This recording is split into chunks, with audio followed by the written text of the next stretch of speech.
The anime begins with a boy named Van Nefridio, who reincarnated into another world after dying from overwork. Now, in this new world, he finds himself in the body of a 2-year-old child and possesses the memories of the former owner of the body. Upon reuniting with his maid, she is quite impressed when she realizes that he can speak fluently, and he mentions the names of his family members, leaving her even more impressed. However, at one point, he asks where they currently are. After this, while everyone is eating, we meet the rest of his family. The third son named Serdo, the middle son named Yard, the firstborn named Mercia, and the Marquis named Jelpa. Everyone at the table is quite tense, except for Van, who is being doted on by the maids. His father asks what tasks he has for that day, and each of his sons nervously explains their chores. But when it is Van's turn, he replies that he actually has no idea because he has many things to do, but he is interested in learning about the culture and history of that nation. His brothers are quite surprised to hear him, while his father begins to laugh. The reason for the surprise is that at only 2 years old,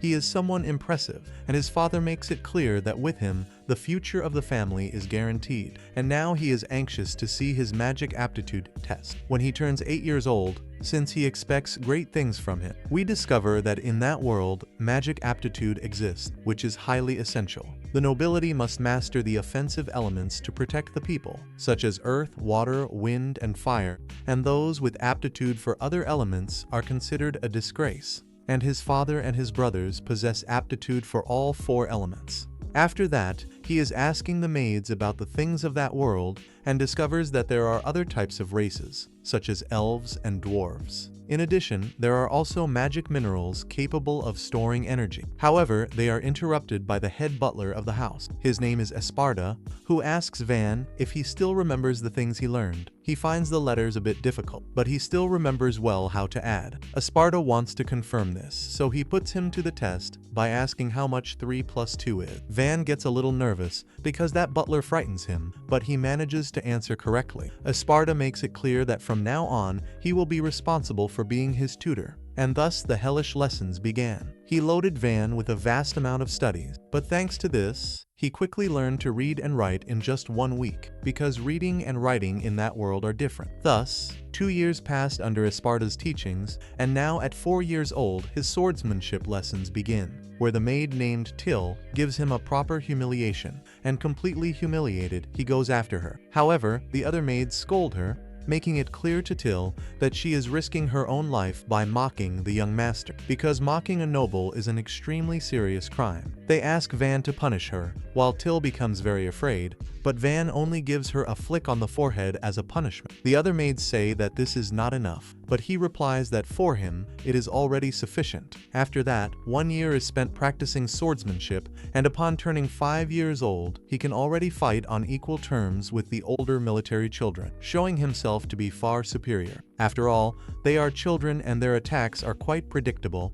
but what impresses everyone the most is how he manages to form a relationship with the common people, unlike his brothers who judge people for being from a lower class. While he rests, the Vice Commander D approaches him and asks to see his hand, and upon observing them, he is quite surprised because they do not have calluses, since he is so good that he thought he trained during the nights. However, Van makes it clear that studying hard leaves him very tired, and D reveals that according to the rumors, Esparta wants him to study 3 times as much as the others. Van cannot believe this, but D warns that if he wanted to learn more about swordsmanship, he could talk to Esparta, because that old man is very determined and he believes that his master should take charge of learning the art of the sword, and he himself will make him the best swordsman in the kingdom. Van replies that he likes both things, so he will continue to put effort into both. D understands, but clarifies that he himself will personally take charge of training him, and tells him that he does not need to worry, since he will not force him too much because he knows that he is just a child. However,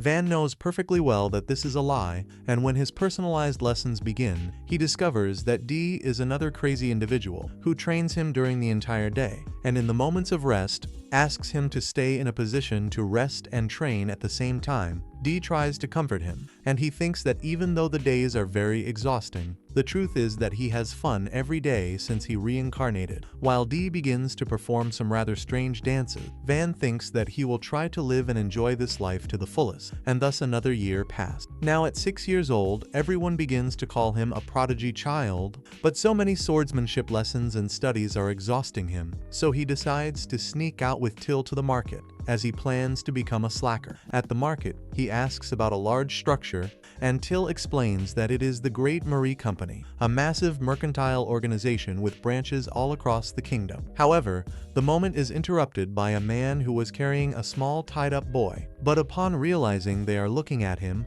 he asks what is going on. The soldiers enter a state of alert due to him showing a lack of respect toward their master. However, Van holds them back and asks why he is carrying a tied-up child. The man replies that he can do whatever he wants with his son, and that he is taking him to sell him as a slave. Till explains that poor families sell their children as slaves when they cannot support them, in order to survive in that manner. At that moment, a pink-haired young woman is surprised to recognize Van as the son of the Marquise. He wonders how she found out, but after Till shows the crest, he understands. The girl introduces herself as Rosalie and invites him to enter the company to buy everything they desire. The man from before becomes very worried upon discovering that he is from the family of the Marquis. While Van asks Rosalie how much they would give that man for that child as a slave, she observes him and asks his father what magic aptitude he possesses. And the man replies that he has magic aptitude for thievery, which means he is not even worth 3 large silver coins. The man, in a fit of rage, lunges at the child, because he is practically worth nothing. Rosalie asks what he is doing with his own son,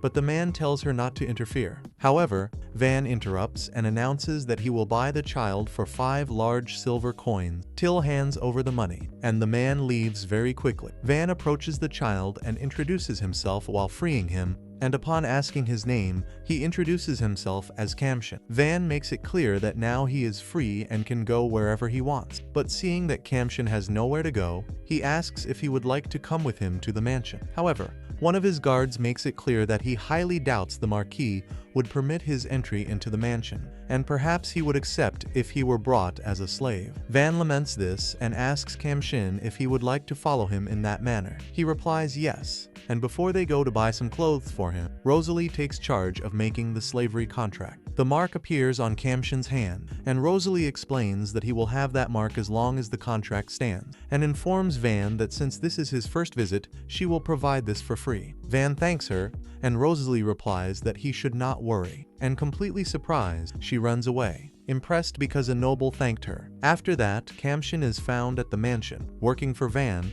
and he informs him that Vice Commander D is looking for him. Van hands him a cookie as a bribe, so he will not tell where Van is, but Kamshin makes it clear that he should already know about this. Van asks about his gloves, and Kamshin replies that he does not mind showing the bond he possesses with his master. But after Van responds that he bought them for him, he immediately puts them on, and seeing that they are looking for Van, he quickly leaves the room and announces that he is not there. However, Dee notices that he has crumbs on his face and understands that Van bribed him to say he was not there, and after a brief argument, he decides to take him to train in place of Van, while he apologizes to Kamshin. Thus, the years continue to pass, and when Van finally turns 8 years old, the moment for his magic aptitude test arrives. Everyone in the kingdom is anxious to see his result, but at the moment of the test, everything becomes very grim when they discover that Van does not possess aptitude for any magic element, and only possesses aptitude for production magic, the most pathetic magic of all, since with it, it is possible to make swords or jewelry, something that can already be done without magic, and with such a pathetic magic,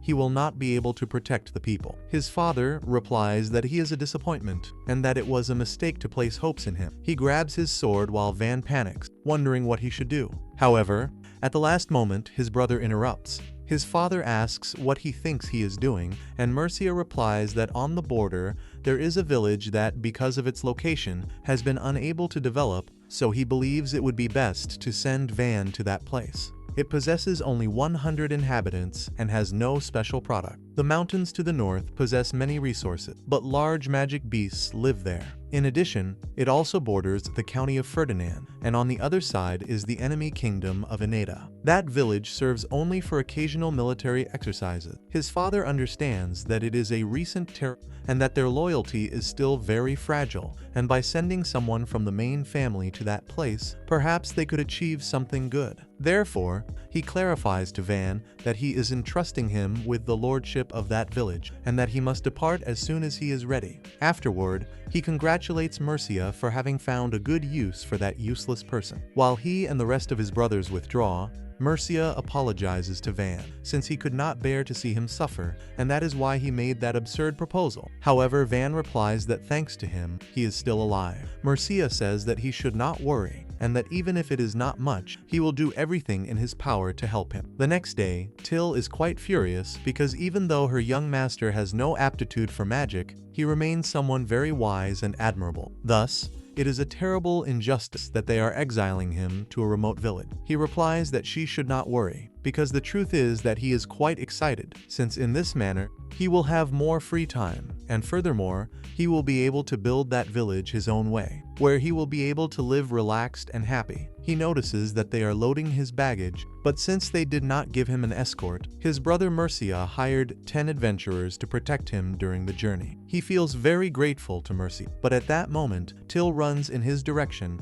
announcing that she is his personal maid, which is why she intends to go with him. Not only her, but Dee also intends to accompany him to continue teaching him more about the sword, even though Van preferred that he stayed. Van is quite impressed because supposedly he would not have any knights, but Dee does not care in the least and warns his companions to get ready. And not only Dee, Esparta also decides to accompany him, commenting that he decided to move forward his retirement since his successor is prepared, and furthermore, he wishes to spend his old age supervising his education. Van cannot believe this, and thus begins his journey while thinking that it will be quite quiet, because his father did not want anyone to find out that he had been exiled. But on the way, a girl asks him why he is leaving. Van asks how she found out, and she points to the grand farewell that they are making for him. The knight makes it clear that those are orders from Vice Commander D, because he felt that it was a shame for him to leave the city in such a discreet way, and the minimum they could do was give him a dignified departure. Van warns that his father ordered that nothing should be revealed, but he replies that the problem is that Master D fell asleep, and when he wakes up, they will ask to withdraw the banners. Van observes that D is shouting his farewell, and the knight becomes quite embarrassed. In this manner, Van leaves the kingdom in the best possible way, with the affection of all its citizens. After that, on the way to his new village, Van puts his production magic to the test, and hopes that at least it can be useful to him. Thinking about his servants, he comments to Kamshin that the best thing would be to cancel the contract and work for his brother Mercia. However, Kamshin refuses because he swore to dedicate his life to him. Van realizes that Kamshin is someone quite intense, and very probably he would do everything that was ordered. But suddenly, the carriage stops, and he is informed that the village is being attacked. The men organize themselves and wonder what they should do. Can the people of the village not defend themselves? The bandits are about 50, and they are very few. D proposes to attack all together. However, the leader of the adventurers refuses because their mission was to escort them, not to fight for a village. D asks for his help because that is the first domain of his lord, and he cannot stand by idly. However, the leader of the adventurers continues to refuse because he does not accept missions in which his men might die. Poor D feels frustrated, so he announces that at least they should take charge of protecting his lord while he goes to take care of attacking the bandits with his men. The leader of the adventurers accepts, but Esparta refuses because if D dies, that village will have no future even if they manage to rule it. He reveals that even though he is an old man, he is a mage of the 4 elements and that they should trust in his combat power, and comments that first, he will erect a defensive wall to draw the attention of the bandit. And so, D and his men will take advantage of the moment to attack from the flanks. Van asks if he is sure that he wants to stay to fight, and he replies yes, since that way his old bones will have their moment of glory. So he asks that they allow him to be selfish that one time. Van thinks that Esparta served the family very well and cannot die in that place, just as well as D and the boys, who are knights from the main house. Furthermore, without Esparta's strategies and D's strength, he will be unable to develop his domain. And if that were to happen, his father would literally kill him, so he informs his men that it will be he who will serve as the bait. However, Till screams because she does not think of allowing him to be the bait. Van interrupts and replies that it must be he who does this. Will it be he who will attack from the front while the others take the opportunity to shoot from the flanks? He asks them to relax. After all, he trains in swordsmanship daily with the vice commander of the knights and will not die so easily. And even if that happens, it would be an honor to die for his subject. He warns that if he dies, they must abandon his corpse because if no one knows who he is, it will not affect his family. Observing him, the leader of the adventurers is surprised and remembers that, before accepting that mission, he was complaining about having to escort a child of the nobility, because all nobles are arrogant and despise commoners and adventurers. His companions agree, so they ask why he accepted that job, and he replies that it is because he intends to remain for some time in that territory. But at that moment, they are interrupted by Van, who asks if it will be he who will be in charge of escorting him. He praises him upon realizing that he is quite strong, even coming to think that he is a veteran adventurer. This surprises the leader, whose name by the way is Orzo, and he thinks that probably there are other quite peculiar nobles. Back to the present, he announces that, on this occasion, they are going to surrender their lives, since if a child is willing to die, he cannot continue complaining, because his companions would hate him. Orzo's companions reply that they find it quite funny that someone with such determination exists among the nobles, because until that moment they had only seen lazy and idiotic noble. This green-haired girl is named Plural, and she comments that if Van is a noble capable of remembering the name of each of its members, then he is someone to whom they can trust their lives. Orzo, Dee, and Esparta advance forward, while he warns Van that, once they expel these bandits, he plans to teach him the weight and responsibility that implies being an heir. He warns the boys that he will change his strategy and will raise a wall so that each one attacks a flank, and he uses his magic, impressing everyone who thought he was a simple old man. The shower of arrows begins the combat, while Dee sweeps everything in his path. Orzo hears his companion saying that, if he had not accepted the charge of the boy, he would have done it in his place. He replies that this boy will be someone important and hopes that someday he becomes their king. All of the adventurers and the knights advance with everything, surrounding the bandits. Each one annihilates them very easily, while Dee uses his aura to terrify everyone. However, the leader of the bandits goes to the rear part of the wall, and noticing Plural, tries to kill her. Van draws his attention and attacks his legs, leaving them unable to move, while Kamshin takes advantage of the moment to kill him. Van warns the warriors who are further away that the enemy could concentrate there. For that reason, they must pay attention to the front, while Plural observes him surprised, wondering who this boy is. After that, they manage to finish off half of the bandits without having suffered any deaths. Orzo comments to his group that now they only need to collect the reward to finish the mission. However, he announces that he feels a certain curiosity about this boy, so he informs the group that perhaps they will not earn much money if they stay there, but he wants to know if they would like to stay in this village. A part of its members leave because they already have another mission to do,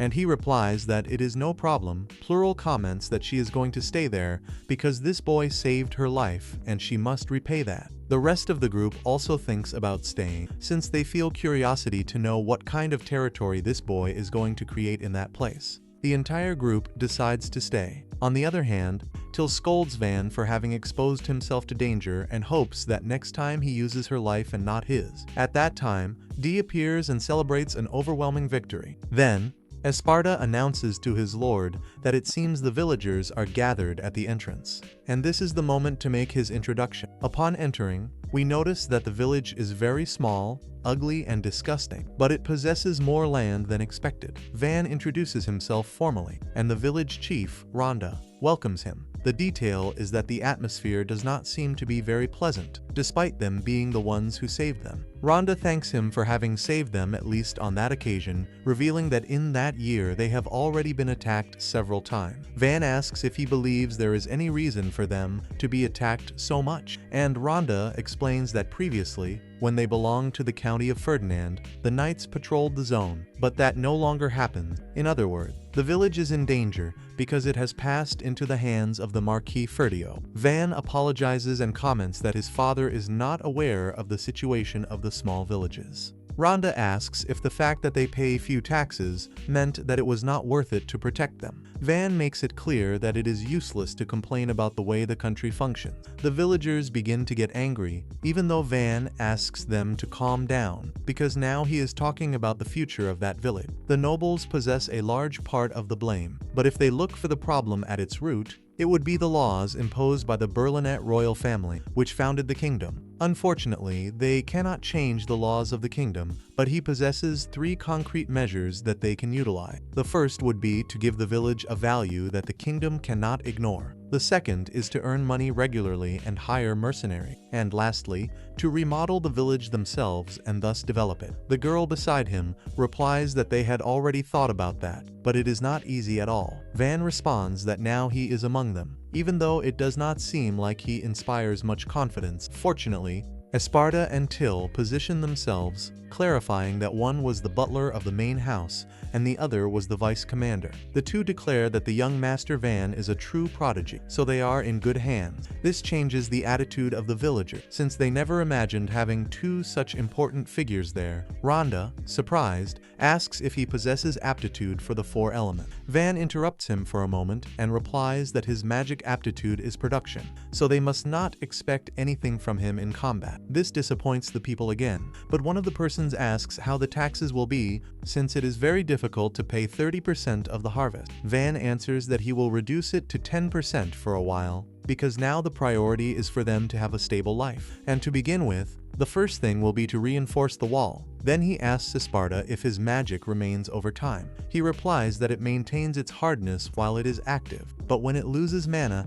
it goes back to being just a mound of earth. Van understands this, so he asks that, for now, he create a provisional earth wall. Esparta does this in a matter of seconds, and everyone in the village admires it. Van says that now the best thing would be to create a moat. Dee asks to leave that to the knights, and he accepts, warning the villagers that now is the moment for everyone to work together so that that village can prosper. And sometime later, Van goes to the forest along with Till and Kamshin to put his production magic to the test, and after taking a log and making his magic flow through it, he manages to spread its fibers, creating a block of wood. They ask what that is, and he replies that it is a fiber block, something similar to nanofiber, but they continue without understanding anything. After that, Orzo's group is surprised to see all those things, and upon examining them, Orzo is impressed, since it is very light and harder than it appears. He asks Van if he can try to cut it, he authorizes it, and upon trying, he cannot make a single scratch on the block. Orzo is struck with impact, since he attacked with enough force to split a rock and did nothing. By dusk, Till warns that he has already used too much mana, but Van says that he is not tired. He had heard that production magic consumed a lot of mana, and also that it was very difficult to create a single object, even though for him it had been very easy. Upon creating a katana, Kamshin is marveled, and Van presents it to him as a gift. Noticing that Till was also expecting a gift, he decides to give her a battle axe, leaving her disappointed. But since he is her lord, she says that it is magnificent and that she is left speechless, causing him to think that next time it will be better to create an accessory. By nightfall, he finds himself tired, is sore and dirty due to the fact of sleeping in the open air, and also not having been able to take a bath. In addition, he knows perfectly well that both Till and Kamshin are pretending to be fine, but they must be exhausted, and he feels that, before strengthening the defenses, first he must guarantee basic needs. For that reason, the first thing he will make will be a house. The next day, with the help of the boys, he begins to pile up the blocks. Rhonda asks what that is, and Van replies that they are making a house, and asks if there is any problem with building it in that place. He replies that there is no problem, since they do not use the square. In addition,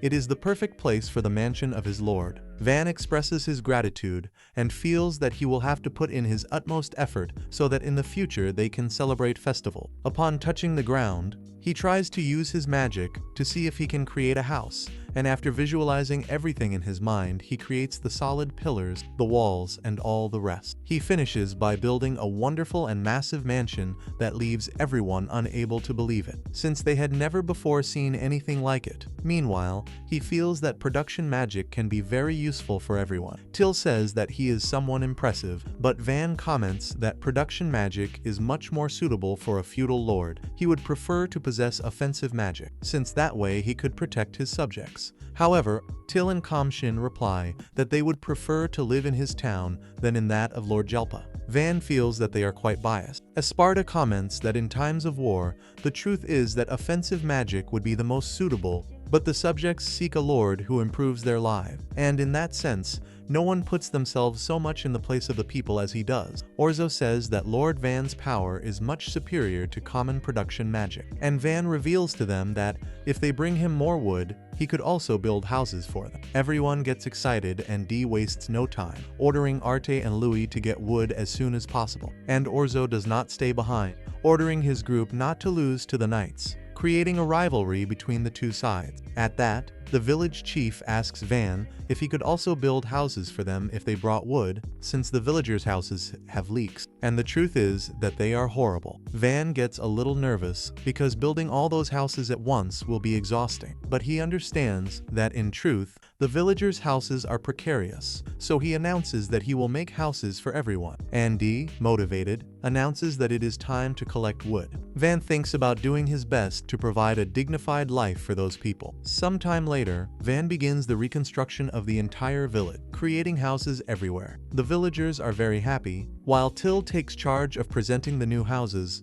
Dee is surprised by the large amount of mana that Van possesses, but mainly by his incredible architecture. Van explains a bit of how everything works, since he grouped 4 houses to create wide streets between each of them and made them all identical so that no inequality exists among the villagers. Van also built a bathroom because he was already desperate to take a bath. And even though he built that just with the idea of bathing himself, he is happy to see that the villagers loved it. While Kamshin takes charge of heating the water with firewood, Puhil utilized her water magic to fill everything. And sometime later, Puhil and Till announce that the moment has arrived for them to take a bath with him. Van refuses because he is not yet prepared for that pressure. This is a paradise that he still cannot endure. Sometime later, while Puhil and Till converse, she comments that she never imagined that Van would give this luxury to both the villagers and them. Till replies that the young Master Van has always been like this, and Puhil comments that he is an incredible boy, something quite rare for a noble. Till gets excited upon seeing that Puhil is washing her lord, so she quickly begins to recount all of Master Van's great deeds, such as the fact that at only 2 years old he already knew how to do everything,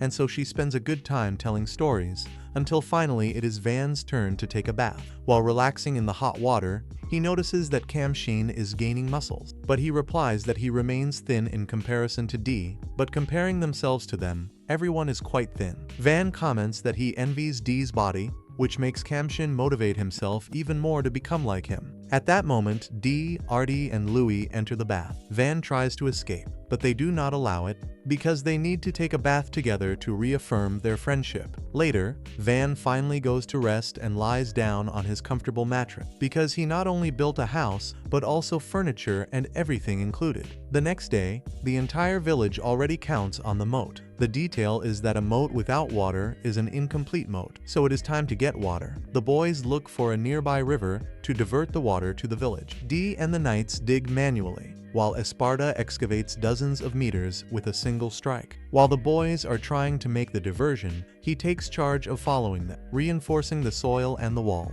The detail is that the distance from the river to the village is considerable. Van notices how Dee is excavating excitedly while laughing. Esparta says that despite being 40 years old, what he does not lack is energy, even though the rest of the boys are suffering quite a lot. Since everyone is working together for a common goal, all this effort becomes more fun. And once they manage to improve the town, it will be much easier for merchants to arrive there. With all this work being very hard, it is necessary to have a peaceful life in the future. They imagine it will take them a week, so the best thing is to take it easy. By dusk, they announce that it is already possible to see the settlement. He cannot believe it, but announces to the boys that it is time to stop for that day. Dee questions stopping when they are only a few hours away from reaching the settlement, but Van asks him to please observe the boys. Dee laments because he thought he had found a good training method, but it is best not to overdo it. Van cannot believe that he still had energy, and the same goes for Esparta. The next day, They finally finish the canal, and after brief words of thanks from Van, he asks Esparta to open it, and the water begins to flow, quickly filling the canal. However, Van realizes that if it were to rain, it could overflow, so the best option is to create a lake behind the village. Esparta congratulates him, as it is an excellent idea, because if they utilize the lake as a reservoir, the settlement will be saved from droughts. And in the blink of an eye, there is already a massive lake behind the village. The village chief thanks Van, since after a very long time, they will no longer have to run those marathons to fetch water from the river. Van asks them not to worry and feels relieved, since with this, the village has improved greatly. During the night, a carriage carries a well-endowed woman and a lowly. The little one is named Arte and the other is Panamera. Both get along very well, and Panamera informs Arte that there is not much time left before they arrive at the village on the border, and that it is best to continue resting. The next day,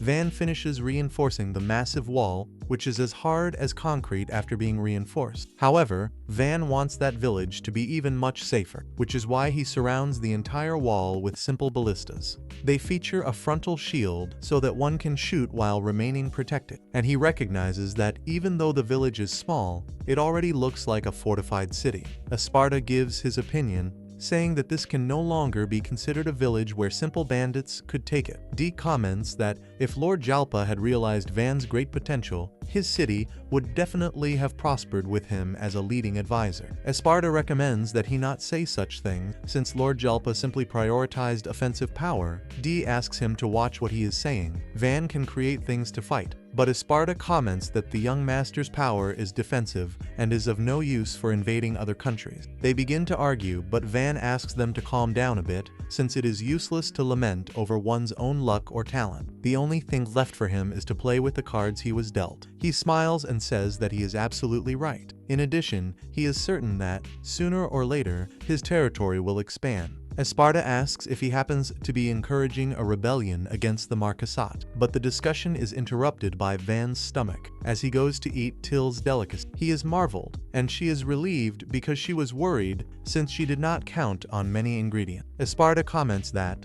even though the defense of the village is important, they also need to guarantee regular income, and as far as he knows, only one merchant visits them once a month, and that is if he actually appears. However, Van asks them not to worry, because he can take care of the houses and the furniture. In addition, with the village's crop, they will have enough food. When Esparta reveals that they do not possess condiments, nor the ingredients for the sweets that he likes, he enters a panic, announcing that they need an industry, they need to manufacture something that can be exported, and asks them to give him ideas. Kamshin proposes the blocks that he manufactured. Van rejects the idea because only he can produce them. Till proposes hunting magic beasts, but they also reject it because only Orzo's group can hunt them. He tries to think of something, and sometime later, the boys are supposedly training. The big man informs Van that Till and Kamshin do not want to use their weapons for fear of getting them dirty. Van scolds them because even though he knows they appreciate his gifts, they need to learn to defend themselves. The big man asks them to attack his shield, and the first to try is Kamshin, who only gives a small tap so as not to damage his sword. He replies that with that, he is not going to achieve anything, but shortly after, his mouth falls open upon seeing that his shield broke. Then he is relieved that he did not strike with force, because otherwise, it would have killed him. Van repairs his shield, leaving him very happy. At that, Orzo appears full of minerals. He is happy to see that Van is among them and asks if he wants to buy those minerals that are found at the foot of Mount Wolfsburg, a place where many dangerous magic beasts exist, and perhaps because of that, it is possible to extract rare minerals without needing to climb the mountain. They possess various minerals, among them mithril. This surprises Van, who wonders why they did not extract this before, and Orzo replies that he has an assumption. This may be due to the distance at which the place is located and the difficult access to the region. Van thinks that the mountain range must be replete with resources and asks Orzo if he can use an iron ore. He replies yes, and after that, Van purifies it completely. The chubby boy gets excited and asks if he could use that block to forge a sword for him, since if the katana that Kamshin used was made of wood, he cannot even imagine what an iron sword would be like. Van accepts, leaving the boy excited, who asks him to make a long sword and a short one. His name is Sarah, and Van concentrates to manufacture a short sword for him. Sarah is marveled upon taking it. After that, he begins to manufacture the long sword, and, upon finishing it, he cannot contain his emotion. Orzo and the others ask him to also manufacture swords for them, and Van replies that, since they brought the minerals, he will do it for free for everyone. Puhil examines the sword and comments that she cannot guarantee it without testing it, but apparently the sword could be sold for a very high price. Van is surprised and thinks that, if he manufactures one with mithril, it could be worth even more. At that moment, Esparta takes a block of mithril and says that this is quite strange, because it is not common to find those minerals in a forest, and the only exception would be if there were a dungeon nearby. Sarah and the others comment that they have no idea. After all, that is not a very explored area. Esparta reveals to Van that, if they happen to discover a dungeon, the situation will change completely, because the village will become full of people and merchandise. Van gets excited because, if they manage to find this dungeon, the importance of the village will skyrocket. After all, dungeons are true national treasures, just like jewelry and relics. And as a protocol, when a new dungeon is discovered, the guild always opens a headquarters in the nearest village. However, Van laments because currently they do not have the capacity to receive the guild personnel, and Esparta confirms this, as infrastructure and food are still lacking. And worst of all is that the neighboring country could invade them to keep the loot. The most immediate threat would be the county of Ferdinand. Currently, the situation is quite complicated, since if they looked for the dungeon and reported it, they could send knights to the location to protect them. The detail is that Van is a useless person to the Ferdio family, so they would certainly send him somewhere else. Puhil understands the situation and warns that the ideal thing would be first to make the village prosper to later look for the dungeon and report it, since that way it would be more difficult for the Ferdio family to interfere. Everyone agrees not to look for this dungeon while they continue gathering resources. Sometime later, while walking through the streets, one of the villagers, desperate, informs that there is trouble because lizards are approaching the village. Van orders to raise the bridge and close the gates, while all the villagers run inside to take refuge. It is possible to perceive their panic, but Van approaches to warn that he understands that they are afraid. But in that battle, everyone is risking their life. He will fight for them, but alone he cannot do it, so he asks the villagers to give him their help to protect the village together. The villagers, seeing his determination, accept with enthusiasm and quickly mobilize to the wall. However, Orzo's group is not in the village because they went out to hunt. Van decides to take their place, but he is stopped by Till, who just by her look already demonstrates having fear that something might happen to him. Because of that, Van asks Dee to take care of the wall and report the situation, while he will give the orders from down below. Dee gets excited, but upon seeing the scenario, he enters a panic and informs Van that about 48-meter lizards are heading toward the village, and he believes that not even a group of veteran knights could defeat one of those monsters. At that moment, Van orders him to load the ballistas with iron arrows. He obeys the orders. However, Arte and Louis comment that normal weapons cannot penetrate those extremely hard scales. Dee knows this. He has already been through many battles that seemed lost, but even so, he decided to trust in Lord Van's command, and for that reason, he orders them to load the arrows. When all are ready, he orders the attack. The arrows strike the lizards, leaving them unable to believe it. Van managed to pierce them. The first 10 lizards are eliminated, and even though the weapons built by Van are powerful, only one arrow remains for each ballista. They perform a second attack, eliminating the entire second wave. The detail is that there are no more arrows left, and the lizards are about to reach the wall. Van worries and wonders what he should do, but remembering that his wooden sword managed to cut Sarah's shield, he orders Dee to utilize the wooden arrow.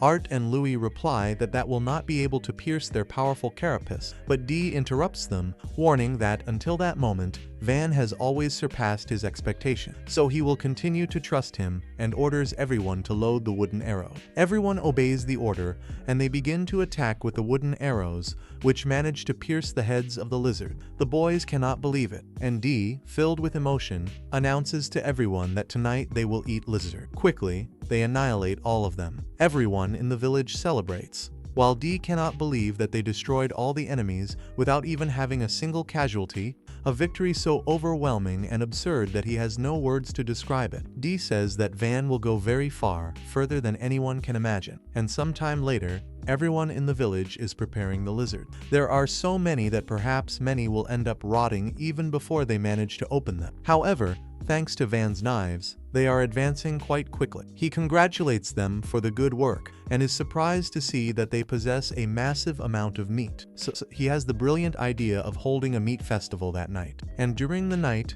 everyone celebrates and enjoys the grand festival. The villagers approach, commenting that they never imagined the day would come when they would once again share food and laughter, but mainly that nobles like that boy would exist. At that moment, Esparta says that even though his conduct as a noble might be questionable, these are precisely some of Van's charms. Meanwhile, he finds himself savoring the delicious meat. And at that, Sarah comments that he managed to understand how they defeated the monsters after discovering that the arrows utilized were manufactured by Van, just like their weapons. D was passing by there and is surprised to discover that Van made swords for them. He gets jealous and also asks that Van manufacture one for him. Orzo and his group comment on how wonderful Van's creations are. Arte and Louis also demand some. He gets a little nervous and replies that when he obtains materials and money, he will be able to manufacture a complete set of equipment for them, since he cannot charge those who help him so much. Later, Orzo comments that if they sell the meat to the merchants, they will be able to earn a lot of money, but most of the meat will end up spoiling because it is too much. Van does the math and discovers that he will obtain about 300 gold coins from all that, which, converted to the currency of his original world, would be approximately 300 million. He begins to think deeply, but Esparta interrupts him, warning that every village that generates more than 100 gold coins must deliver half of the collected amount as tax to the marquis. Van asks if they cannot keep it a secret, and he replies that it is impossible. He laments because he lost 150 million all at once. And the worst part is that, if his father discovers the situation of that village and realizes that it is quite lucrative, he will lose no time in sending him somewhere else, putting an end to his peaceful life. Esparta says that, despite being very difficult to keep the secret, it is also not impossible, so they could inform his older brother Mercia. Van understands that he is referring to giving the credit to him, which is quite beneficial for both, because Mercia would like to obtain merits.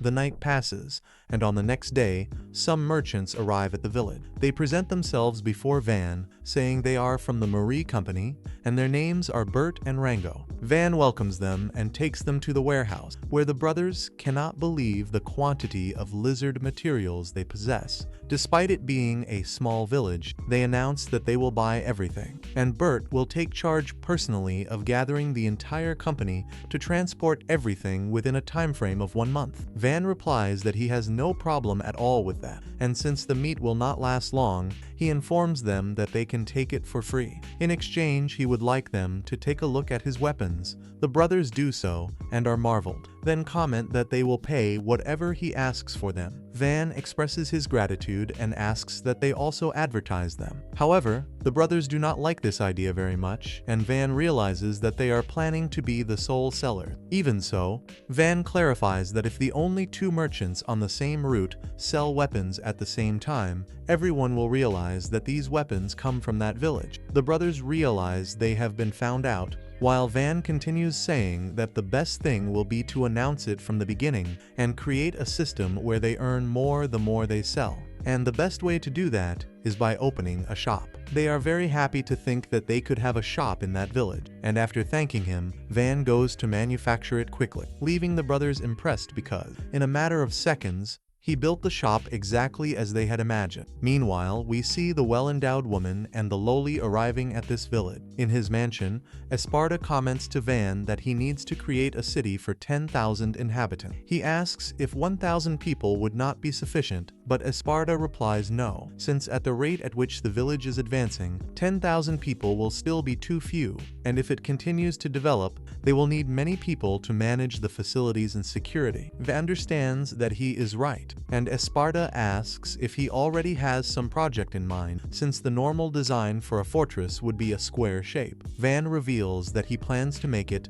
in the shape of a star, because that way the enemies will have to reach the points first, and thus they will be able to attack from 3 different flanks. Esparta considers this choice excellent. However, they are interrupted by Arti, who informs them that an emissary from the county of Ferdinand has arrived. Sometime later, Van meets with them, and the well-endowed woman introduces herself before him as the newly appointed Viscount, who rose from the rank of knight, and the little Loli introduces herself as the youngest daughter of the Earl of Ferdinand and informs him that her father sent her to present his respects to him. Van expresses his gratitude for the fact that they took the trouble to reach such a humble village and asks them to sit down. Sometime later, Panamera comments that, even though he is younger than Arti, he possesses a great presence. So she goes straight to the point and asks if he has any idea of the reason why they came there. Van replies that he supposes it is to evaluate them and gain their trust, and this causes Panamera to begin to laugh, since she finds it impressive that, at only 8 years old, he has such cleverness. She agrees with him and informs that the Earl of Ferdinand is suspicious of him, fearing that he is part of the Marquis's plans of boundless ambition. Since he was expelled from the main house despite being a prodigy, she imagines that he does not possess the magic of the 4 elements. Van confirms this. He does not possess the magic of the 4 elements, but also comments that their concerns have no logic, because his father simply expelled him. Panamera says that he is lying, because in a very short time a border village with only 100 inhabitants erected robust walls and modernized all the buildings. She had imagined that the Marquis must have sent about 5,000 subordinates with the goal of transforming that village into a new military base. She notices that Van remains in silence and asks what happened, and he just bursts out laughing. He apologizes and corrects the small misunderstanding, informing that his father only permitted him to take Kamshin, this little boy who is there, in addition to the baggage that barely fit in the carriage. He informs that he could not even say goodbye to his own family, a comment that surprises Arti, and Panamera asks who the butler, the knight, and the maid are. Till informs that she went of her own free will, since Van is the most gentle and attentive person she knows, so she desires to serve him forever. Dee makes it clear that he also went of his own free will, since he recognizes the great talent that Van possesses with the sword. Even though the captain of the knights ordered him to return, he is simply ignoring that. And lastly, Esparta comments that he is an old man who decided to retire and, as a pastime, resolved to follow Van to teach him all his knowledge. Panamera then asks how he can explain the transformation of the village, and he asks them to accompany him to show them personally. Esparta creates a massive mound of earth, and then Van does his part. Panamera cannot believe it, and Arte asks what type of magic he possesses. Van replies that he possesses production magic, the one that they say is the most useless magic in the world. This causes Artie to have a massive amount of memories, sad and depressing memories. Van recounts that he was expelled from his house when they discovered his magic aptitude, so his father is unaware of his true power. Panamera cannot believe it, since with a power like that, the Marquis could greatly expand his influence. Even though she is still not completely convinced, she understands the situation, revealing that her mission in truth was to formalize a possible engagement between him and Artie. Van understands that they are sending the Earl's daughter to avoid possible hostility, but Van comments that he plans to continue developing his city. He does not seek conflicts with anyone, which is why there is no need for marriage. Panamera confesses that previously she was against the engagement of Artie. After all, her candidate was a boy exiled to the border, and being competent or not, it was very probable that Arte would end up unhappy. Van understands that, since he could treat her poorly on a border without resources or money, or end up dying along with the village at the hands of bandits or beasts. Panamera comments that previously she was against it, but now she is completely in favor of her becoming engaged to him, because, despite being younger, he possesses a great vision and strategy. She begins to praise him without stopping,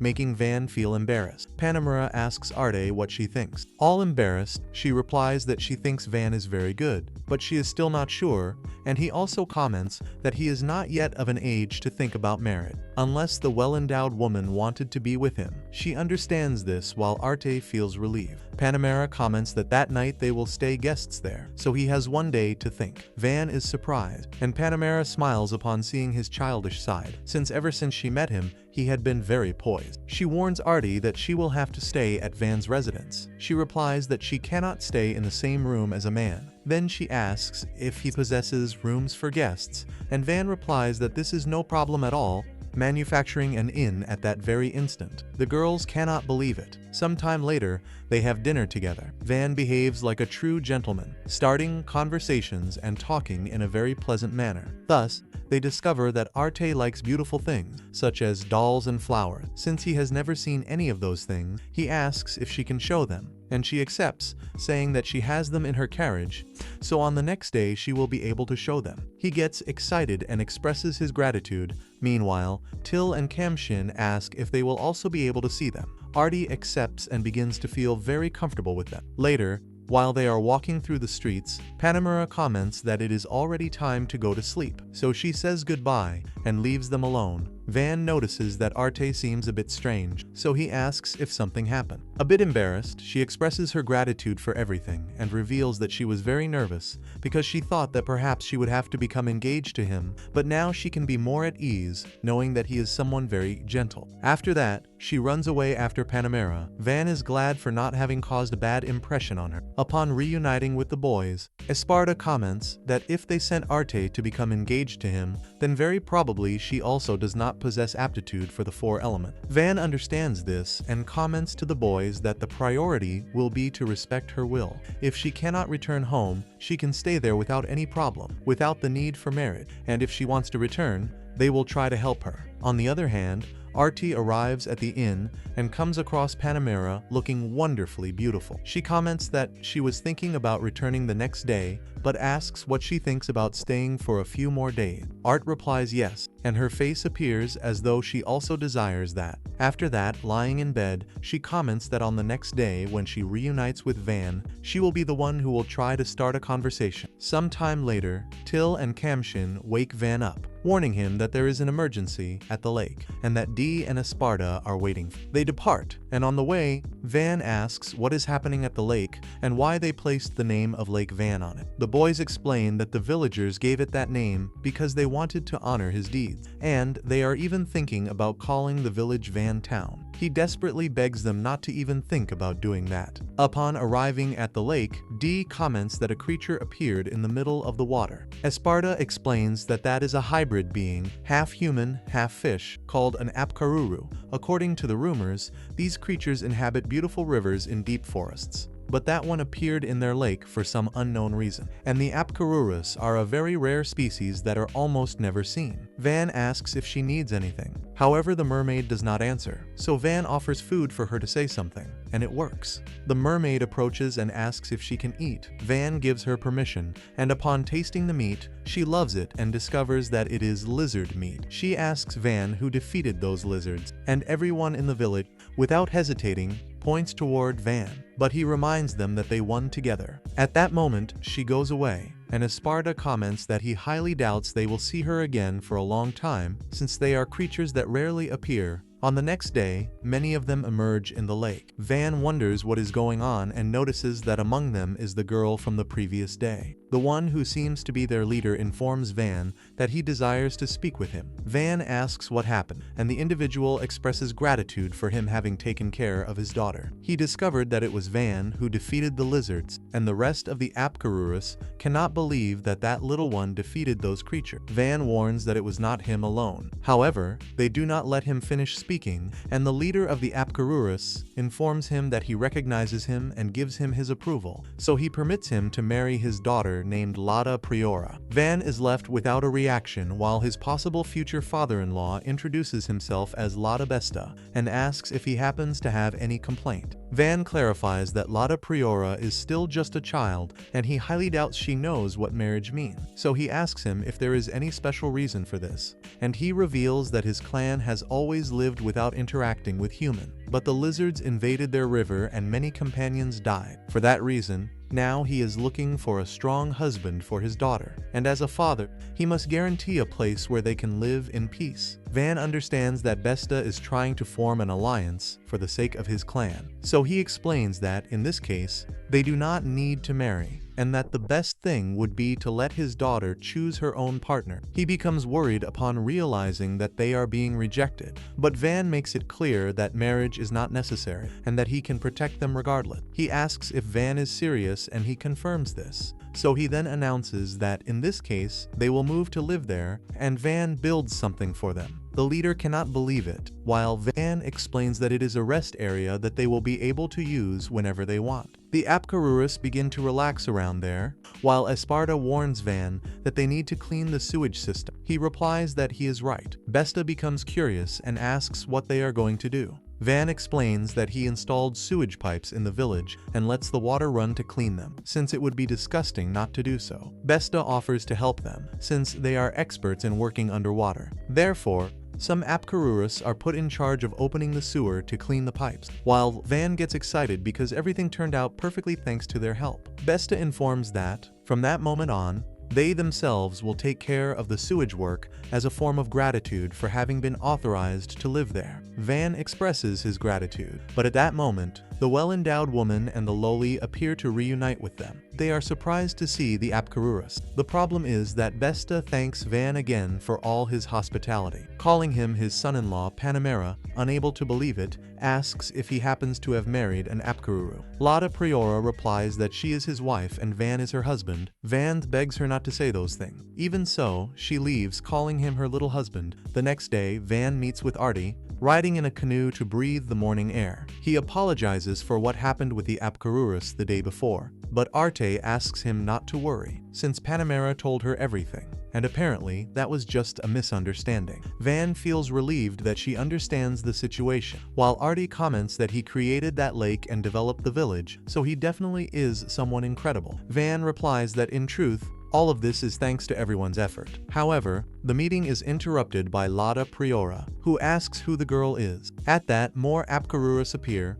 all excited to see that it is Van, the meat boy. Because of the shaking, Arte falls on top of Van, making Priora jealous. She approaches to ask her little husband if he is okay. Van, a bit embarrassed, reminds her that he already explained to her father that they are not engaged. This only makes Priora feel offended and leave, and the rest of the little ones, seeing that he was mean to Lada Priora, begin to rock the canoe just to irritate him. Van warns that if they stop, he will give them more meat. After that, we see Besta, who has a stern face since his daughter told him everything. Even though he already has his daughter promised, he continues flirting with another girl. Van reminds him that he is not his son-in-law, but Besta interrupts him, announcing that they will have a duel. He must face his clan, and if they win, he will have to formally accept the marriage to his daughter. And to make the situation even worse, Dee appears and accepts the challenge, asking Van to leave everything in his hands. Esparta also agrees, because the sooner they resolve this entire situation, the faster Van will be able to focus on his studies again. Van gets worried because, if they lose, he will have to marry, but they guarantee that that will not happen. Besta announces that it will be a best of 3, and Van will decide the first trial. He thinks for a bit and creates a volleyball court. And after explaining the rules, his team is surprised because they had never seen a game like that before. Dee and the well-endowed woman put on their swimwear. Till and Kamshin ask if she will really participate on Van's side,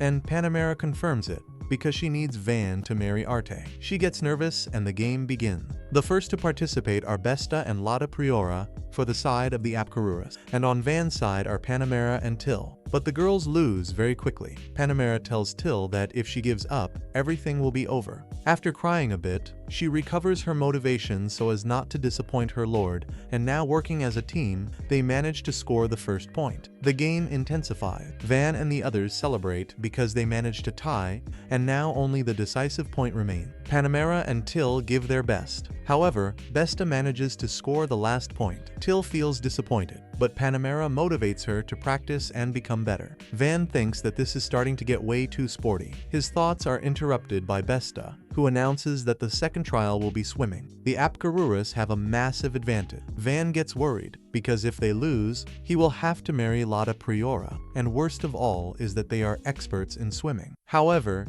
Dee and Kamshin announce that they will be the ones to win that trial. The race begins, and Kamshin starts to swim desperately, but Lotta Priora takes the lead. Even so, Kamshin's determination for Van's sake is incredible. Then he increases his speed, but Priora leaves him behind. When Kamshin makes the handoff and Dee enters the water, everything changes. He swims at an absurd speed, using the butterfly stroke, where he manages to harness the power of all his gigantic muscle. Van's team manages to win the second trial, and Besta cannot believe that they lost precisely in swimming. Meanwhile, we see Dee swimming so fast that he ended up leaving his swimwear in the water. Now it is time for the final challenge, and after thinking for a bit, Van creates a shaved ice machine. He asks Puhil to create a block of ice, and after preparing several servings of shaved ice, he announces to everyone that the last trial will be eating shaved ice. Explaining that it will be a duel in pairs, and that he himself will participate, he therefore needs one more person to help him. Artie offers to participate with him, surprising everyone. In one of the sheds, they prepare themselves for the competition. Van feels that he exaggerated a bit on the size of the shaved ice. Panamera asks Arte if she is really sure that she wants to participate, because she can still back out. But Arte is determined to accompany her love. The competition begins, and quickly everyone's brain freezes. Even so, Besta has no intention of giving up and continues eating. Arte also does not intend to let them take Van away from her, so despite the brain freeze, she continues eating. And Van, seeing her determination,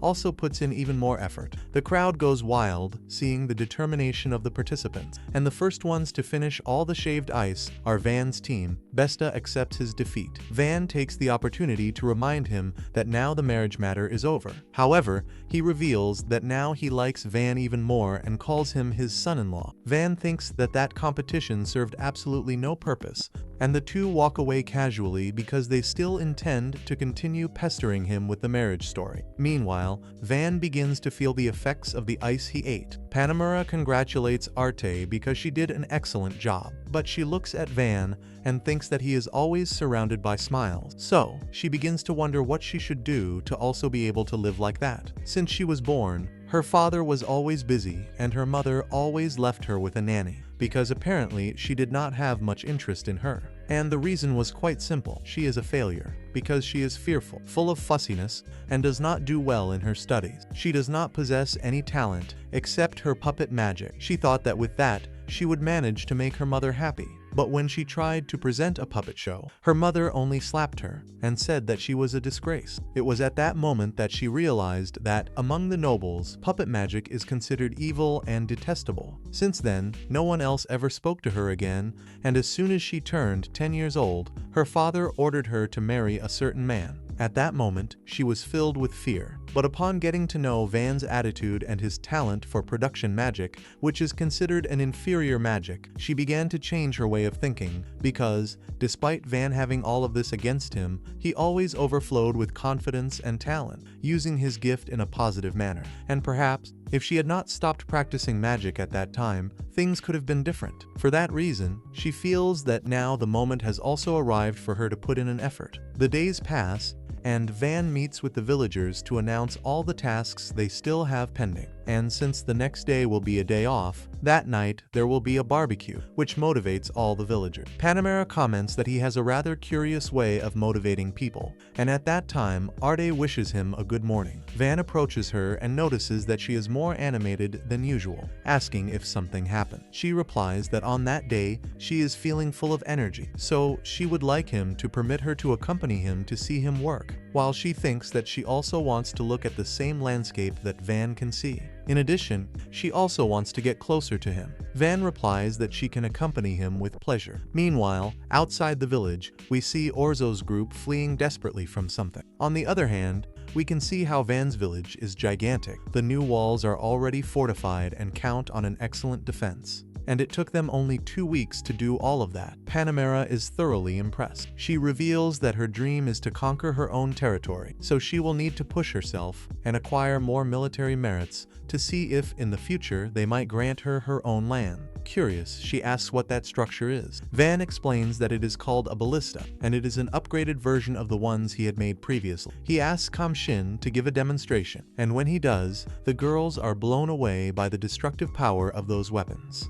Panamera asks if the wall is equipped with them, and Van replies that they have over 100. Taking immediate advantage of the opportunity, she says she wants to buy a ballista for whatever price he names. However, Van replies that, regardless of the size of her breasts, the ballistae are not for sale. Even so, Panamera is determined to get one, so he suggests that, in that case, she will owe him a favor in exchange. Van accepts and mentions he will collect on that favor later, but asks how she intends to transport it and what she will do about the bolts. She realizes it is incredibly heavy and says she will prepare a wagon. As for the bolts, since they are made of iron, she notes she could just have some manufactured on her own. Kam-shin recommends that they take 1 or 2 bolts made by Van, then shows his sword and asks if she possesses a weapon sturdy enough not to break. Panamera observes the weapon and comments that, based on its shape, it looks quite ineffective and fragile. Still, she shows her backup sword and says it will be a true achievement if he manages to even chip it. Kam-shin draws his sword and delivers a direct blow. Panamera is left confused since she felt no impact at all. But a moment later, she is completely incredulous as she realizes her sword has been sliced clean in half. Kam-shin reveals that the weapon was manufactured by Van,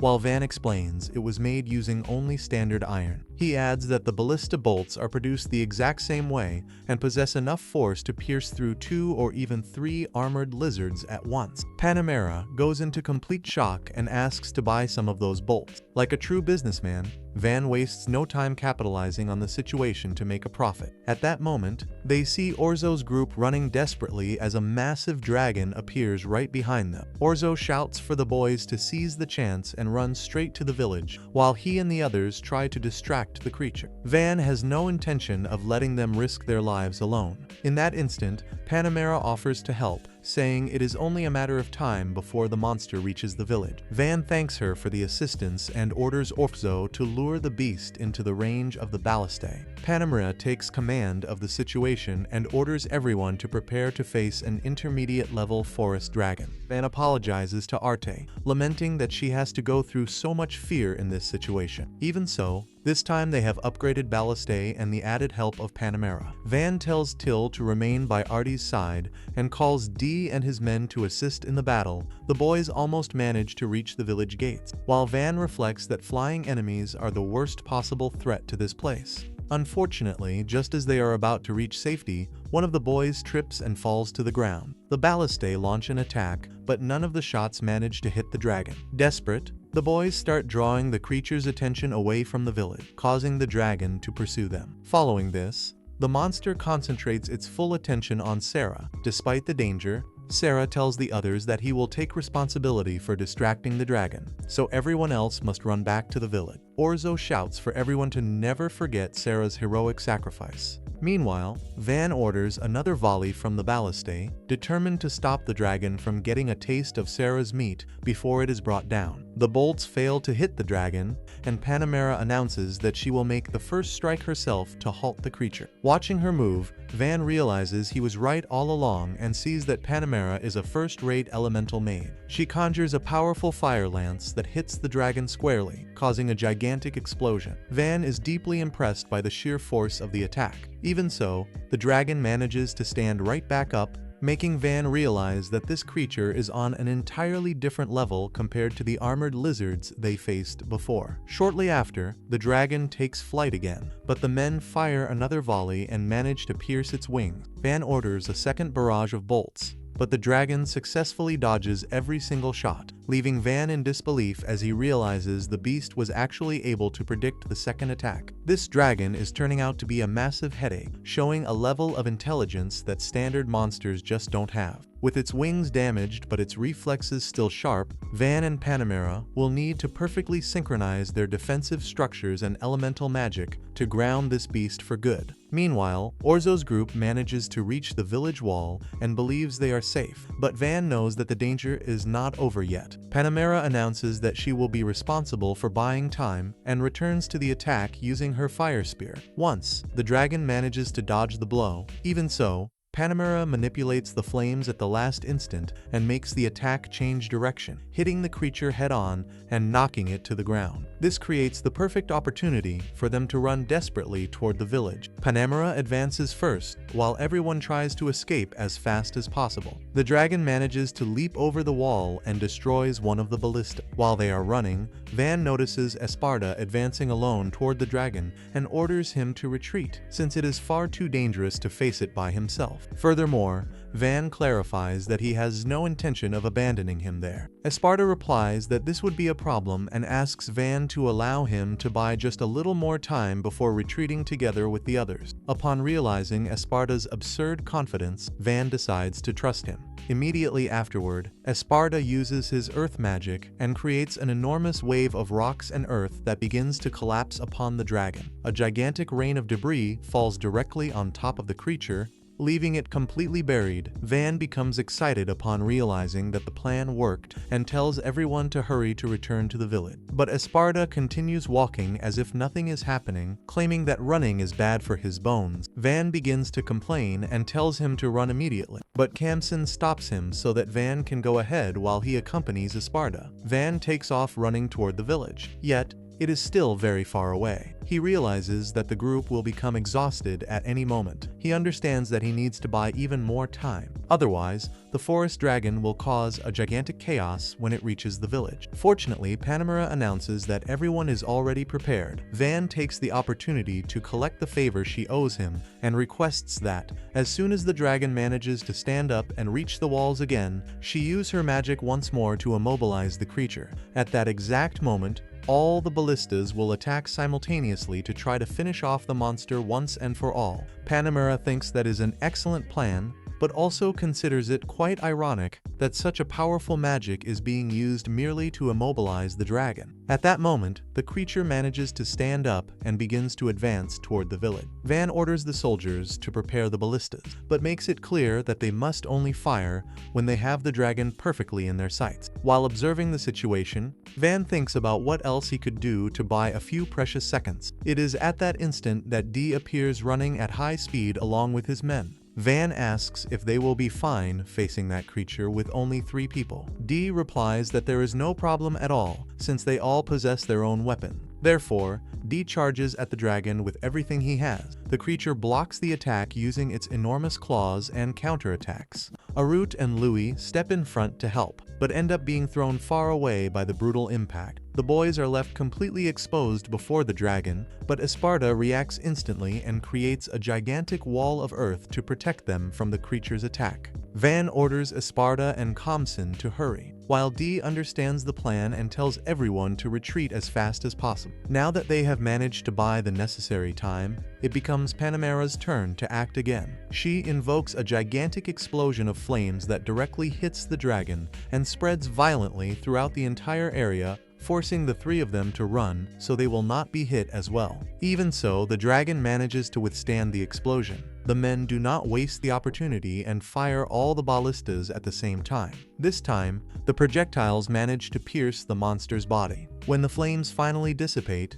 D approaches cautiously to confirm if the dragon has truly died. He gets a fright when the creature still attempts to devour him in one last desperate attack. D reacts quickly, dodges at the last instant, and cuts off the dragon's head in a single stroke. Upon seeing that, everyone begins to celebrate and shout with joy over the victory. Arut and Till run up to Van asking if he is alright. Van answers calmly that they do not need to worry, since everything ended as expected. After that, Panamera reunites with the group and congratulates Van for his excellent leadership throughout the entire battle. According to her, it was thanks to his decisions that they managed to defeat the dragon. But Van replies in a humble manner that they only won because everyone worked together. Panamera comments that many villages would have been completely destroyed in much less time, and that heroes like D, who decapitated the dragon, or like your butler Esparta, are extremely rare individuals to find. Van replies that he feels proud to have them as friends. At that moment, Panamera pokes him on the head,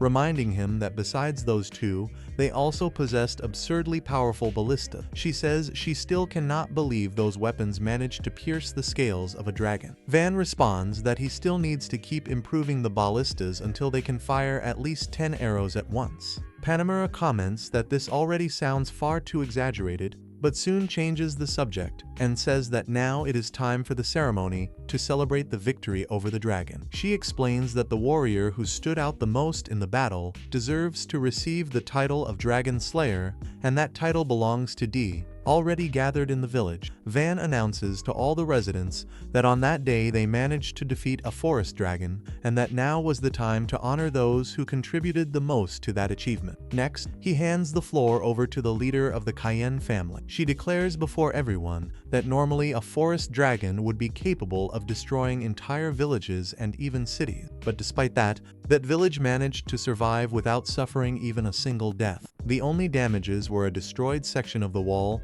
and 2 broken ballistas. Panamera begins to announce the great highlights of the battle. In first place is D, who decapitated the dragon with a single stroke, and in second place is Esparta, recognized as an exceptional mage. And lastly, Panamera announces the 4th son of the Ferdio family, the beloved Van. She declares before everyone that Van demonstrated an intelligence, initiative, and capacity for perception far above what is expected for someone of his age. Furthermore, he utilized magic in a completely unique way, something she had never seen before. In a very short time, he managed to reinforce the village's defenses, organize the residents, and assumed leadership as the true lord of that territory during the entire battle against the dragon. While everyone celebrates and applauds, Van becomes clearly embarrassed by so many compliments. Panamera observes him in silence and thinks that, throughout her whole life, until achieving the title of Viscountess, she met people of the most varied types, but she had never encountered anyone like Van. At this moment, we see memories showing Panamera's past. She was born in the capital into a traditional family of knights. When she demonstrated a talent for magic, she was sent to the earldom, where there were better conditions to develop her skills. There she trained in an extremely rigorous manner, to the point of often preferring to die from so much suffering. Even so, she continued to exert herself without giving up until finally becoming a captain. Later, at the age of 16, she achieved the position of commander of the Knights of the Earldom. After that, she went through hundreds of battles, accumulating countless military merits until eventually receiving a title of nobility. Some time later, the king himself was pleased with all her deeds and officially granted her the title of Viscountess. Years passed, and one day, Count Ferdinand called her for a conversation. He explained that he intended to marry his youngest daughter to the lord of a distant and isolated land. When Panamera met Arut, she noticed that the girl was frightened, believing she was practically being expelled from home. Even so, Panamera tried to reassure her, saying that she was the only one among her siblings who had not yet been promised in marriage. She also promised that, if she truly did not like the groom, Panamera herself would take care of rejecting the proposal, so there was no reason to worry. She only hoped that Arut would end up finding a good young man. Panamera remembers that she also felt great fear when she had to move away from her own family, and perhaps it was precisely because of this that she managed to sympathize so much with Arut. After meeting Van, she realized there was no reason at all for concern. Gradually, that small and timid Arut began to open up more and move forward alongside little Van. Panamera feels something she had never experienced before, as if it were a true gust of fresh air. Because of this, she announces before everyone that she, Viscountess Panamera Cayenne, wishes to officially establish an alliance with Van Ferdio. Van is surprised to hear that, while Panamera continues explaining to everyone that the marquis responsible for those lands never helped the village in absolutely anything. But if they ally themselves with her, they will have guaranteed support and will no longer need to worry about a possible invasion from Count Ferdinand. Upon hearing this, Van understands that forming an alliance with Panamera is the best possible decision. In addition to ensuring protection, that would also economically benefit the territory. Panamera further comments that Van should aim much higher, since he managed to develop that small village in such a short time. According to her, if the two form an alliance, all the nobility of the kingdom will know that she has sworn friendship to him. While listening to that, Van thinks that for someone like him, who was abandoned by his own father, and possesses practically no ties to the nobility, that is a unique opportunity and impossible to happen again. Therefore, he gladly accepts the alliance proposed by Panamera, and deep down he knows that he would marry her because she is well endowed. Sometime later, Van meets with Esparta, who comments that they should now begin to focus on the population growth of the village. To achieve this, they need to make the location more attractive to obtain new residents. Van agrees with the idea. At that moment, the two are interrupted by Till, who warns that Bert and Rango have brought members of the Merry Company who claim to be interested in buying all the materials obtained from the forest dragon. Van goes to meet with them, and upon arriving at the warehouse, Bert and Rango explain that it is an entire dragon, and on top of that, in an excellent state of preservation. Therefore, according to them, the heads of the company should pay at least 100 platinum coins for the carcass. Van begins to make calculations in his head and almost suffers a heart attack upon realizing that he practically won the lottery, since a single platinum coin is equivalent to approximately 100 million yen. In other words, 100 coins are about 10 billion yen. While trying to process the desired amount, Van notices that the merchants present are whispering quite a lot among themselves. He asks directly what they thought of the merchandise. The sellers demonstrate great interest and explain that they belong to the Merry Company, the largest commercial enterprise in the entire country, so they can offer the best possible price. Van gets excited and asks how much they intend to pay. The two merchants reply that, according to the market, they can offer about 60 platinum coin. Upon hearing that, Van asks for a moment and goes to talk to Bert and Rango in private. As soon as the two hear the proposal, they become indignant because they understand that it is practically a robbery. According to them, the materials of that dragon are of the highest quality and are worth much more than that. At that moment, the sellers themselves approach and tell the two to keep quiet, reminding them that they are just employees of the Merry Company and must follow orders without questioning. Even so, Bert and Rango refuse to participate in that fraud. The mustachioed merchant comments coldly that the boy will end up accepting the 60 coins anyway, since no other merchant would take the trouble to travel to that region within a year. Van listens to the entire conversation in silence and is surprised to realize that Bert and Rango truly oppose doing dishonest business in that manner. The two explain that they believe acting with honesty will always bring benefits in the future, and admit that when the boss finds out they defied the company, they will probably be expelled immediately. Even so,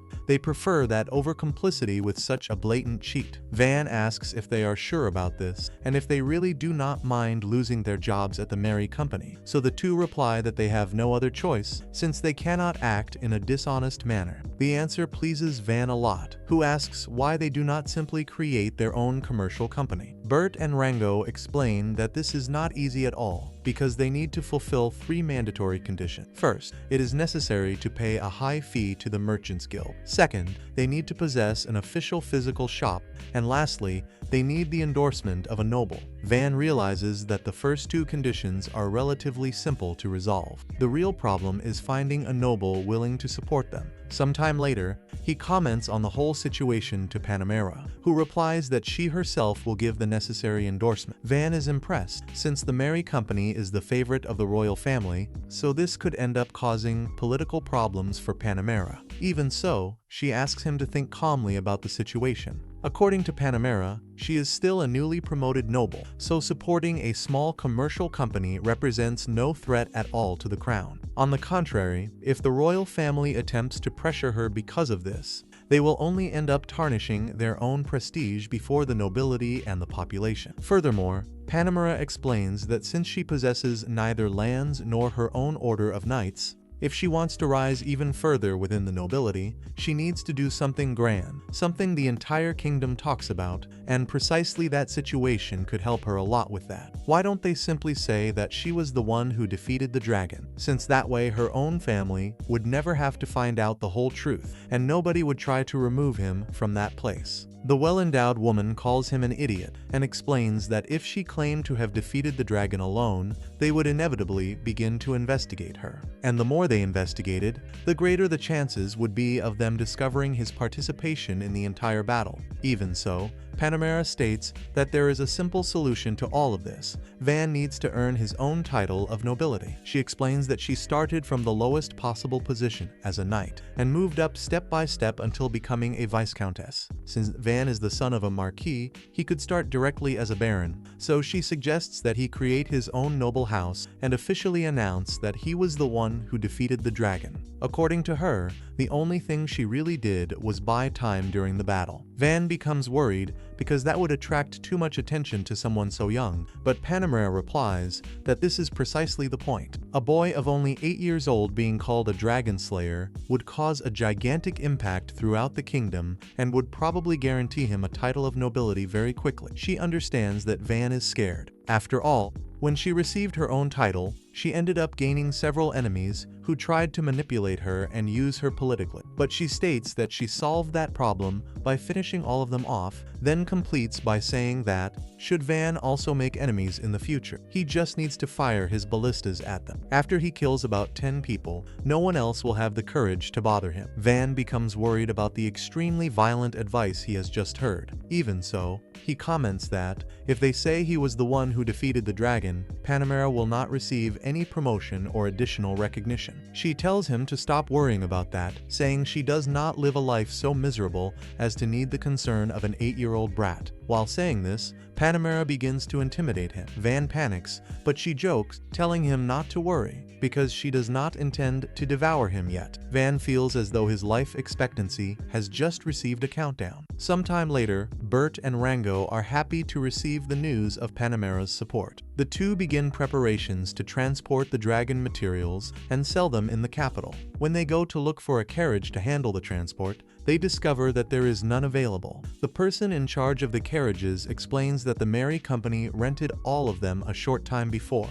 At that moment, Panamera appears and reveals that the merchants of the Merry Company are just waiting for Bert and Rango to come back crying and begging for their old jobs, since without a means of transport, they would be forced to obey the company again. Van announces that he himself will build a carriage for them. Furthermore, Panamera offers to lend her horses, ensuring they can reach the capital without any problem. Shortly after, we see the merchants of the Merry Company relaxed and convinced that they came out victorious in that dispute. But suddenly, Bert and Rango rush past them at extremely high speed with the new carriage, making the two merchants realize they are doomed. Next, Panamera stands before the king of the kingdom of Scuderia, Dino Belrine. Panamera announces before the king that she is there to recommend a person to receive a title of nobility, and that person is named Van Ferdio. Dino asks for what reason she is making this recommendation. Panamera begins to reveal all of Van's great achievements, including the fact that he defeated a forest dragon. Upon hearing this, Dino imagines that Van is a powerful elemental maid. But when Panamera reveals that his magic is actually production magic, the king simply cannot believe what he has just heard and asks her to tell everything in detail. Panamera explains that when Van arrived at that village, the place was being attacked by bandits. Even though he had only a few subordinates and a few adventurers as an escort, he managed to annihilate all the criminals and protect the village. Dino is impressed to discover that such a young boy won what was practically a pitched battle. Panamera continues by saying that that was only the beginning. She tells that Van utilized his production magic to surround the entire village with enormous walls, create moats, repair destroyed houses, and strengthen the defenses in an absurdly short period. After that, they still had to face a forest dragon. Panamera admits that she managed only to delay the creature for a while, but it was Van and his men who defeated the dragon, without suffering even a single casualty. Dino finds the story difficult to believe, but the moment Panamera shows the enormous evidence of the dragon as proof, all doubt disappears. She comments that she would very much like the king to see in person how Van transformed that village in such a short time. According to her, if someone as wise as Dino witnessed that, he would probably appoint him lord of a much larger territory to help in the defense of the kingdom. The king finds that very interesting and replies that he would like to meet Van in person as soon as possible. After that, Panamera spreads the news throughout the entire kingdom that Van defeated a dragon, and as a reward for this unbelievable feat, the king officially granted him the title of Baron. People are shocked to hear the news, since they are talking precisely about the boy whom the Marquis had practically exiled to the border of the kingdom. Meanwhile, back at Van's village, we see that he continues working without stop. In addition to rebuilding all the damaged houses, he also orders the construction of 2 enormous towers to make the village look even more imposing. One of them receives the name of Olive Tower and the other Grape Tower. Both possess great strategic importance for the surveillance and defense of the city. After so much accumulated work, Van's stomach begins to rumble with hunger. Fortunately, Till already had everything planned, and everyone gathers to eat at the top of one of the towers. After finishing the meal while observing the entire city from up high, Esparta comments that it is more than time for them to begin calling that place officially a city, and no longer a village. Van begs for no one to invent some ridiculous name like Van Town or something similar. But to his despair, everyone agrees to call it by that name. Van then asks Arut if she also agrees with that name, but she did not even pay attention to the conversation. Instead, all nervous, she asks if he could begin calling her just by her name without adding lady every time. Van answers naturally that there is no problem at all and begins to call her just Arut. This makes her turn even redder and more embarrassed. After that, Till asks who wants dessert and appears bringing an enormous cake. Van is surprised and asks how she managed to make that. Till explains that thanks to Bert and Rango's new shop, she finally managed to obtain all the necessary ingredients to prepare the recipe. Everyone falls in love with the cake made by Till, but Van notices that she herself is eating practically nothing and asks the reason. All embarrassed, Till reveals that she ended up becoming so obsessed with baking that she gained a few extra kilograms. Suddenly, Khamsin notices something strange in the distance. When Van goes to investigate along with him, he realizes that it consists of villagers coming from a neighboring village. They ask if that place is the old Seat village. Van becomes a little confused, but Esparta explains that before the foundation of the new city, that location was known as Seat Village, and because of that some people still continue calling it that. They are very impressed when they see how much the place changed in such a short time. They explain the reason they traveled there. According to them, their village is facing a desperate situation because it no longer possesses enough young labor. Even so, they continue being forced to pay absurdly high taxes, making it impossible to continue living that way. Furthermore, almost all the young people were taken by Count Ferdinand to increase the armies for the war. Van understands that they come from a territory belonging to Ferdinand and that, technically, he should not harbor inhabitants from another domain. But he cannot simply ignore people who risk their own lives just to ask for help. So he decides to make an unexpected proposal, inviting all of them to move to his city. The villagers cannot believe it. Even so,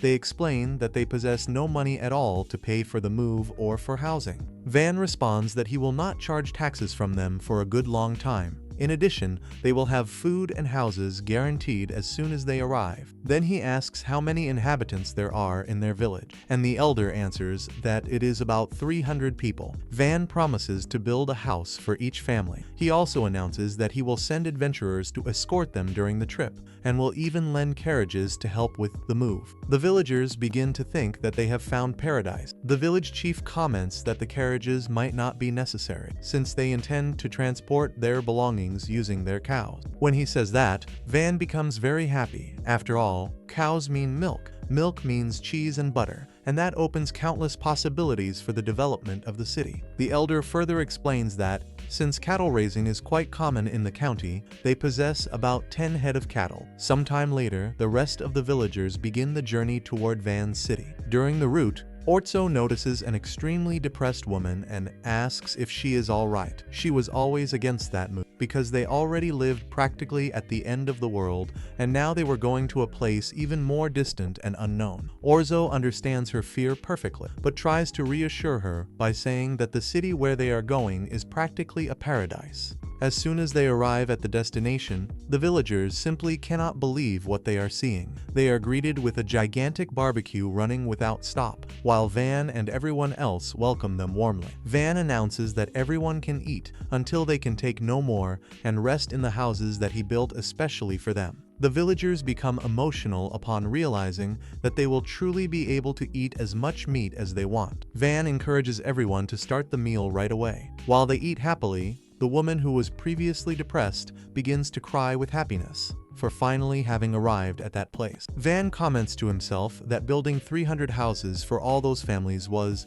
an absurdly heavy job, but it was definitely worth it. After that, the villagers ask if there will be any work available for them, since they need to make a living and possess no savings stored. Van responds that he will need people to manage the new shops and the city inn. Furthermore, he will also need plenty of labor to work in the agricultural field. Some of the new residents are insecure because they do not know how to manage shops or work with commerce, but Van asks them not to worry about that. He explains that other people will take care of the accounts and the administration, so they must only focus on what they know how to do best. The old village chief comments emotionally that, since the arrival of Mr. Van, everyone's life changed completely for the better, and for that reason they also want to help so that everyone can manage to be happy in that new place. The newcomers begin to cry with gratitude, unable to understand why they are receiving so much help and kindness. At that moment, Van warns Till that it is already time. She appears bringing several cakes and sweets prepared using the milk from the cows that the villagers brought. Van asks everyone to enjoy the meal, because just as the new residents are being helped, the city will also benefit greatly from their arrival. He explains that soon a commercial company will be inaugurated, which will make the city grow even more and will allow everyone to have a much better life from then on. Therefore, he sincerely hopes that everyone enjoys that place. The villagers begin to feel that they will finally manage to rebuild their lives in that city. While observing that, Van becomes emotional upon realizing that those people recovered hope once again. After that, Esparta approaches him and comments that despite the enormous population increase, it is still far from reaching the goal of 10,000 inhabitants. Van already knows that, but only smiles upon noticing that Esparta has a piece of cake stuck in his mustache. When we see that the city is prospering and has even begun to gain diversity of races among the inhabitants, Van becomes extremely happy to see how much the place evolved. When he tries to escape for a few moments to rest, Esparta appears to warn him that it is already time to study again. Fortunately, Van ends up being saved by Orzo's group, which returns from a hunt at that moment. Everyone arrives with extremely serious and downcast expressions, and they apologize because during the expedition they ended up discovering the entrance to a dungeon, exactly the type of problem that Van was trying to avoid at any cost. Esparta reminds him that now that a dungeon has been officially discovered, they are obliged to inform the capital about this as soon as possible and send a messenger. Van understands that as soon as they do this, the news will spread throughout the entire kingdom. As a consequence, the city will become crowded with adventurers, which will inevitably make his father discover how much that place grew and prospered. Orzo and the others feel terrible about the situation, but Van answers calmly that what has already happened cannot be changed, so there is no reason to continue blaming themselves. After that, he informs Salas that he will be the one to carry the message to the capital. After all, he is the scout of the group, and it was precisely he who discovered the dungeon. Salas becomes confused without understanding how Van knew that, while Orzo comments that perhaps it would be better to accompany him to the capital, but Van responds that he prefers they continue exploring the surroundings of the dungeon and as a reward promises to deliver an enormous gold coin to the group. And, since money speaks louder than friendship, Orzo says goodbye to Salas, wishing him only a good trip. But since Van feels a little sorry for Salas, he decides to present him with a mithril sword. At the exact same instant, Orzo asks if Salas would not like to switch places with him on the mission. But now that he received that absurd sword, Salas completely ignores ignores the proposal and goes on his journey all happy. Sometime later, while traveling toward the capital, Salis continues admiring his new shiny sword and thinks that this journey will be extremely peaceful while contemplating the weapon without stop. In the middle of the way, he ends up encountering a group of orcs attacking a carriage. That seemed like the perfect opportunity to test his new sword, so Salis charges at the monsters and defeats all of them. After everything calms down,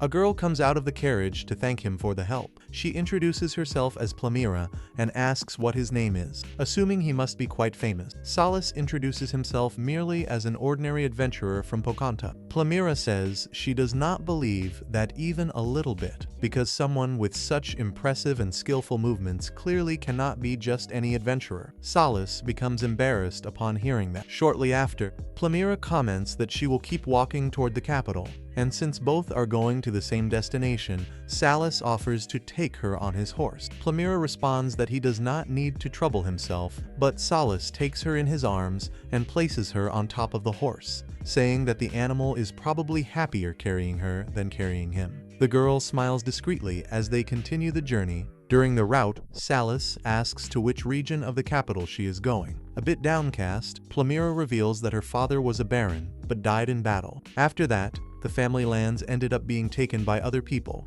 and now she is going to the capital in the hope of finding some noble family willing to accept her as a servant. Upon realizing that Plamira seems to be a very kind and independent person, Salis suggests that she go to Van City. According to him, there she will certainly find work and will also find great opportunity. Furthermore, he promises that he will make it a point to protect her personally. Plamira thinks for a few moments, then accepts the proposal gratefully. Meanwhile, back in the city, Van comments to Esparta that he is planning to found a small village close to the newly discovered dungeon so that the arriving adventurers have an appropriate location to stay. Esparta agrees with the idea, but explains that it will be necessary to appoint a magistrate to maintain order in that place. Then, Van asks directly if he would not like to assume that position. Esparta replies that he sees no problem at all with that. However, he also reminds him that they will need to found a new order of knights. Van understands the reason, since the order of knights led by D is currently responsible for the entire main city. In other words, the new organization could be called the Esparta Knights Order. At that moment, Esparta realizes that Van is merely taking revenge for the fact that everyone insists on putting his name on things. Sometime later, we see everyone busy making preparations and gathering materials to officially begin the construction of the new village close to the dungeon. Van notices that some of the new villagers possess a good physique and look quite strong, so he calls D and asks what he would think about recruiting these people to join his order of knights and help protect the entire city. D thinks the idea is excellent. When they go to talk to the residents to recruit them, they end up receiving an unexpected answer, discovering that all of them had already signed contracts to enter the Esparta Knights Order. Van begins to lament because Esparta simply went ahead and secured the best recruits before him. At that moment, Kamsin informs that Salis has finally returned from the capital, but that he brought company. When they meet with him, Van asks who the girl is. Salis explains that the two met by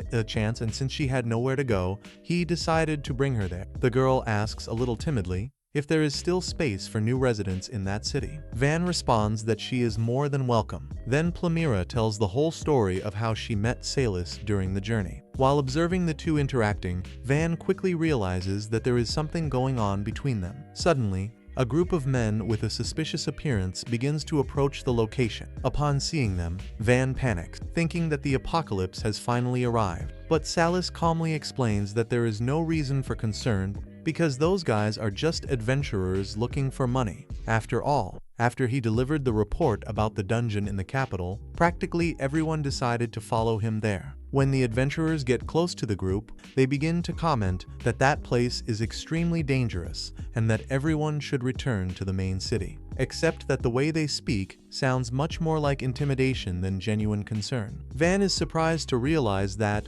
despite their villainous appearance, they really seem concerned. Then, Kamsin comments that, even though they are a bit rough, deep down they possess a good heart. Plamira says right to their faces that their faces are far too scary, breaking the hearts of the adventurer. Even so, They ask what that group is doing in such a dangerous place when they should remain protected inside the city. Van responds that the city is right over there nearby. When the adventurers see the enormous walls, they simply cannot believe that it is really a small city. To prove it, Van gives a practical demonstration of how he utilized his magic to build those gigantic walls, impressing the adventurers. At that moment, Dee appears at the location and respectfully greets his lord. The adventurers are surprised to realize that this boy is precisely the famous baby Van whom everyone has been talking about in the capital. The problem is that they made the major mistake of calling Van a baby in front of Dee, and he draws his sword so fast that he cuts the adventurers' weapons in a single movement. And since that day, the adventurers began to treat Van with much more respect, and always greet Dee politely every time they meet him. With the passage of time,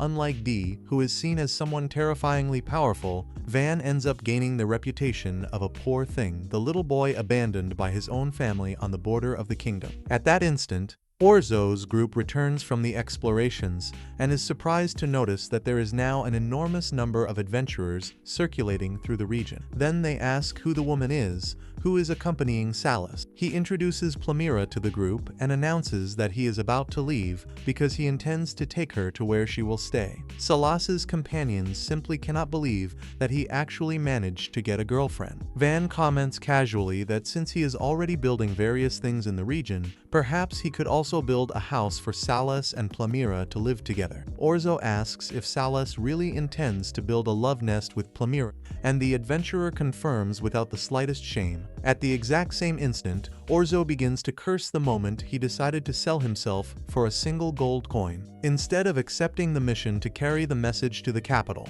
While he continues to lament over the lost opportunity, Pujel comments to Van that the entrance to the dungeon is about 3 hours from there and is located in a very dangerous region, right next to an enormous cliff. She explains that normally areas close to dungeons are extremely hostile places, so until today the adventurers managed to set up only small temporary camps around them, or at least it was that way before Van appeared. Van notices that she is basically implying that he could transform that place into something habitable, but he pretends that he did not understand the hint. Pujel decides to be direct and asks if he could not build a more comfortable base near the dungeon for the adventurers to stay. Van is incredulous at her courage to ask for that so naturally and responds that the surrounding forest is far too dangerous. Even so, Pujel counters by saying that they have already been to that region several times and practically found no dangerous monster. Furthermore, the adventurers themselves would handle the security of the location. Even so,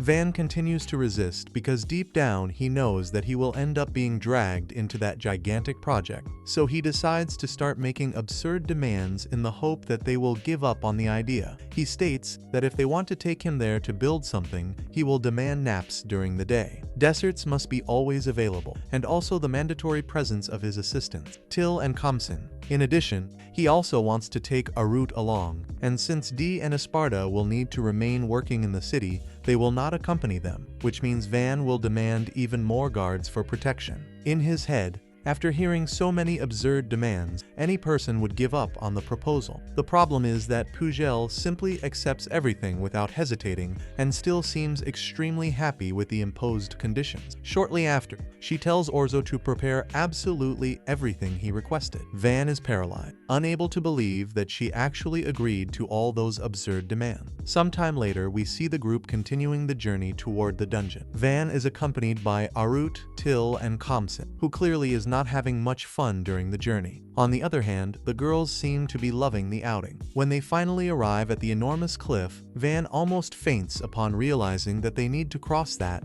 using a structure that can barely be called a bridge. In practice, that was just an improvised log crossing the abyss. Van concludes that adventurers have no idea of the meaning of the word safety. Then he begins to give everyone a scolding, forcing even the adventurers to kneel to listen to his sermon. While he complains without stop, he sees Salas crossing the log peacefully, even skipping in a carefree manner. Van threatens to kick the log if he continues playing around like that. After that, he continues lecturing everyone present there and explains that when they come across such a dangerous situation, the first thing they should do is build a real bridge, capable of supporting weight and ensuring safety. He also comments that it is not necessary to exaggerate too much. After all, What the adventurers did simply surpasses all limits of irresponsibility. Van even comments to himself that he expected at least to find a decent improvised wooden bridge. Therefore, he uses his magic to manufacture a gate at the entrance of the dungeon, preventing monsters from leaving there freely. After that,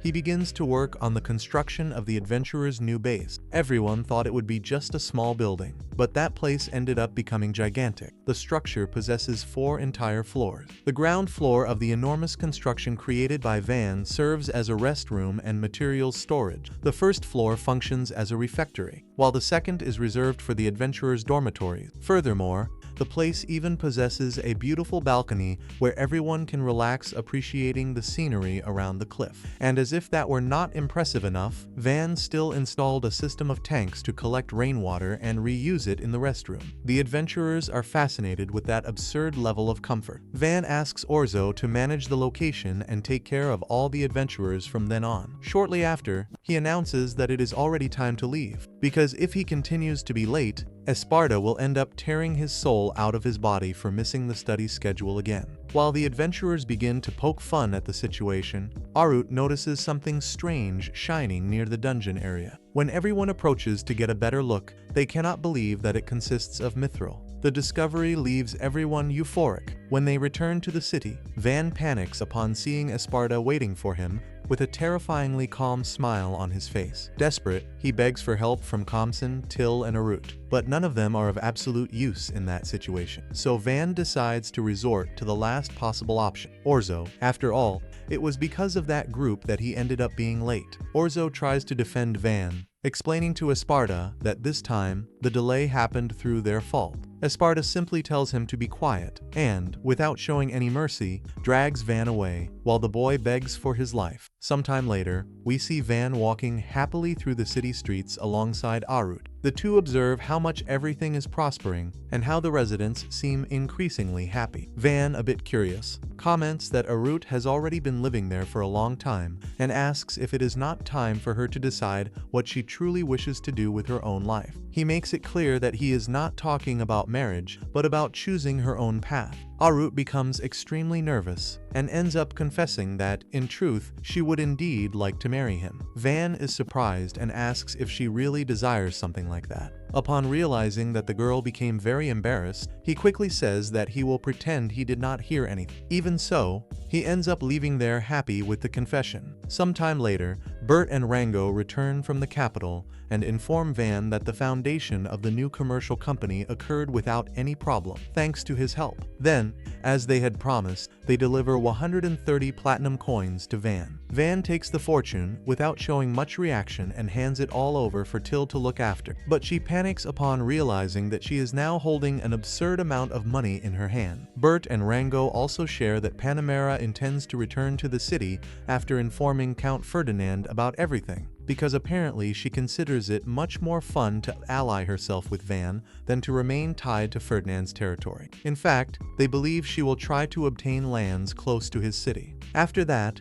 the merchants show a special gift they bought for Van in the capital. When he sees the item, he gets quite excited because it consists of an automatic crossbow capable of firing 10 arrows in sequence. Van realizes that this will be perfect to improve his ballistas even further. Later, while dismantling and analyzing the weapon, he tries to reproduce the mechanism using his production magic, but this time the result does not come anywhere near what was expected. Arut observes the situation and comments that even Van is capable of making mistakes. Shortly after, she apologizes, saying she did not say that out of malice. Van responds peacefully that she does not need to worry, because he makes mistakes all the time, and besides production magic, he does not possess anything all that special. Arut disagrees, saying that this is not true because he also possesses great talent in studies and swordsmanship. Van responds that she would probably surpass him easily if she had to train daily with a grumpy teacher and a completely monstrous captain of the guard, and she finds that funny. Next, Van asks what her magical affinity is. This makes Arut completely change her expression. Noticing the girl's discomfort, Till interrupts, explaining that Van does not intend to force her to speak about it, so she does not need to answer if she does not want to. Even so, Arut decides to reveal the truth and shares that she has an affinity for puppet magic. The others are left without understanding why Arut seems so embarrassed to reveal her magical affinity. She explains that, just like Van's production magic, puppet magic is also considered useless by many people and ends up being extremely despised among the nobles. Even so, Van tries to cheer her up and asks if she could show her magic to them. He manufactures a small doll using his production magic. Then Arut utilizes her magical affinity and begins to move the puppet delicately. After some time observing the performance, everyone is genuinely impressed and praises the spectacle, saying that the doll's dance was wonderful. D comments that perhaps he could ask for Van to manufacture an even more beautiful and sophisticated puppet, because the villagers would certainly love to watch that type of performance. The idea seems interesting to everyone, but Arut responds that her magic is not something that should be shown publicly. Van reminds her that exactly the same thing happened to him. His own father considered him a useless failure because of production magic, but thanks to that very same magic, he can now make countless people happy. And for that reason, he sincerely believes she will also be able to use puppet magic to bring happiness to people. Van's words move Arut. She admits that she spent her whole life believing she had no value at all, but if he truly believes otherwise, then she will do her best to give her all. Later that night, the city residents gather in the main square without understanding very well why they were summoned by Lord Van. After that, Van takes the stage and thanks everyone for their presence, announcing that Arut will give a special performance utilizing her magic. The villagers begin to wonder what her magical affinity could be, and as soon as the show begins, Arut makes the puppet dance before the crowd. Some people soon begin to murmur among themselves upon realizing that this is the famous puppet magic, an ability extremely ill-regarded among nobles for being frequently associated with criminals and manipulated. Upon hearing those comments, Arut begins to get nervous, and several painful memories from her childhood return to her mind. She recalls all the horrible things she heard from people when she was younger. Noticing her fear, Van helps her and gives her the necessary support to continue. Thanks to his words, Arut recovers her confidence and goes on with the performance. As the show advances, everyone present begins to become completely hypnotized by the beauty of the puppet's movements. Silence takes over the entire square. Till even cries emotionally while observing the majestic performance. And when Arut finishes the show, no one can react for a few seconds. And right after, the entire crowd applauds with enthusiasm. People come to praise precisely puppet magic, which had always been despised and hated for being considered an ability used by criminals. At that moment, Arut managed to prove to everyone that that magic could also create beautiful and moving things. After the performance, Van approaches her and congratulates her on the success. Arut embraces him and begins to cry while thanking him for everything he did for her. The next day, Kamsin appears warning Van that there is a serious problem. A carriage with the royal crest is coming directly to the city. Everyone goes out to receive the visitors and notices that Panamera is outside. She greets the group and notices that Arut changed completely since the last time they met. Then she asks what Van did to cause such a major transformation in her. Van responds that the two got a bit closer and that he simply helped Arut realize the enormous potential hidden in her magic. Panamera jokes, saying that he is a true heartbreaker. At that moment, someone gives a light cough behind her, making Panamera remember that the king is present. She tells everyone to kneel quickly. As soon as they do so, the king himself presents himself before them, accompanied also by the Prime Minister Aperta. Dino officially informs Van that from that moment on he will become part of the nobility with the title of Baron. Therefore, he must work hard to bring benefits to the kingdom. The king comments that he also heard about the discovery of the dungeon, so he intends to investigate it as soon as possible. But before anything else, he demands that Van be sincere in absolutely everything, because he does not tolerate lies in any way. Van understands the seriousness of the situation and responds that he will obey exactly as His Majesty ordered. Dino comments that he also received information about the incident involving the dragon, something he considers impressive. The Prime Minister, Aperta, intervenes and explains to Van that precisely due to all the unusual circumstances of that case, the king himself decided to go in person to verify everything with his own eye. The Prime Minister responds that he has no problem at all with that and makes just one request. He knows that it will be difficult for them to believe in everything they are going to see, so he hopes that at least they make an effort to try to believe. Dino finds that response quite interesting and decides to move forward to get to know the city. Shortly after, already at the top of one of the towers, Van begins to show the entire structure built around the city. Upon observing the enormous ballistas, Dino asks Aperta what he thinks of them. The Prime Minister responds that ballistas truly are useful against large and distant targets, but he doubts they are as practical in real combat. Then Van asks permission to give a small demonstration. He orders Comson to attack an area of the woods utilizing one of the ballistas. When the shot happens, both Dino and Aperta are genuinely shocked to notice the absurd level of destruction caused by the weapon.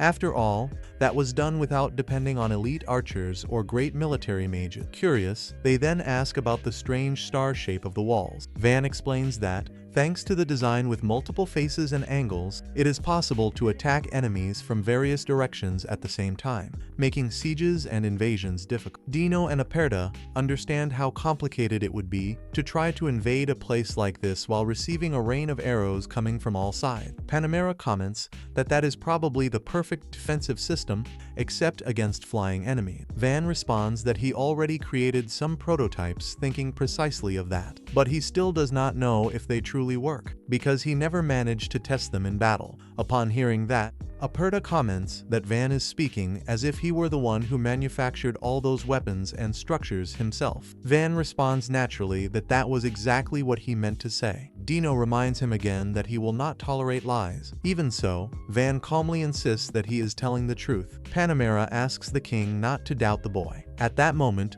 Aperta begins to pepper Van with questions about the construction of the walls, the planning of the city, and all the engineering of the place, because in his view, that should have taken whole years to be completed. But Van responds that practically everything was built by him alone in about 4 to 6 months, of course, with some help from the other people in the city. Both Dino and Aperta do not believe that response. Then, Panamera suggests that Van simply give a practical demonstration of his magic. The two accept, and Van takes them to the lake region. Along the way, various city residents begin to greet him casually as they pass by him. Aperta observes that with a lot of attention, and asks if all those people truly are inhabitants of the city. Van confirms, leaving the Prime Minister fascinated upon realizing that a feudal lord talks to his subjects in such a close and natural manner. Van asks if there is any problem with that. This question makes Dino and Aperta exchange silent glances with each other, clearly perceiving that Van governs that place in a manner different from the majority of the nobles of the kingdom. Sometime later,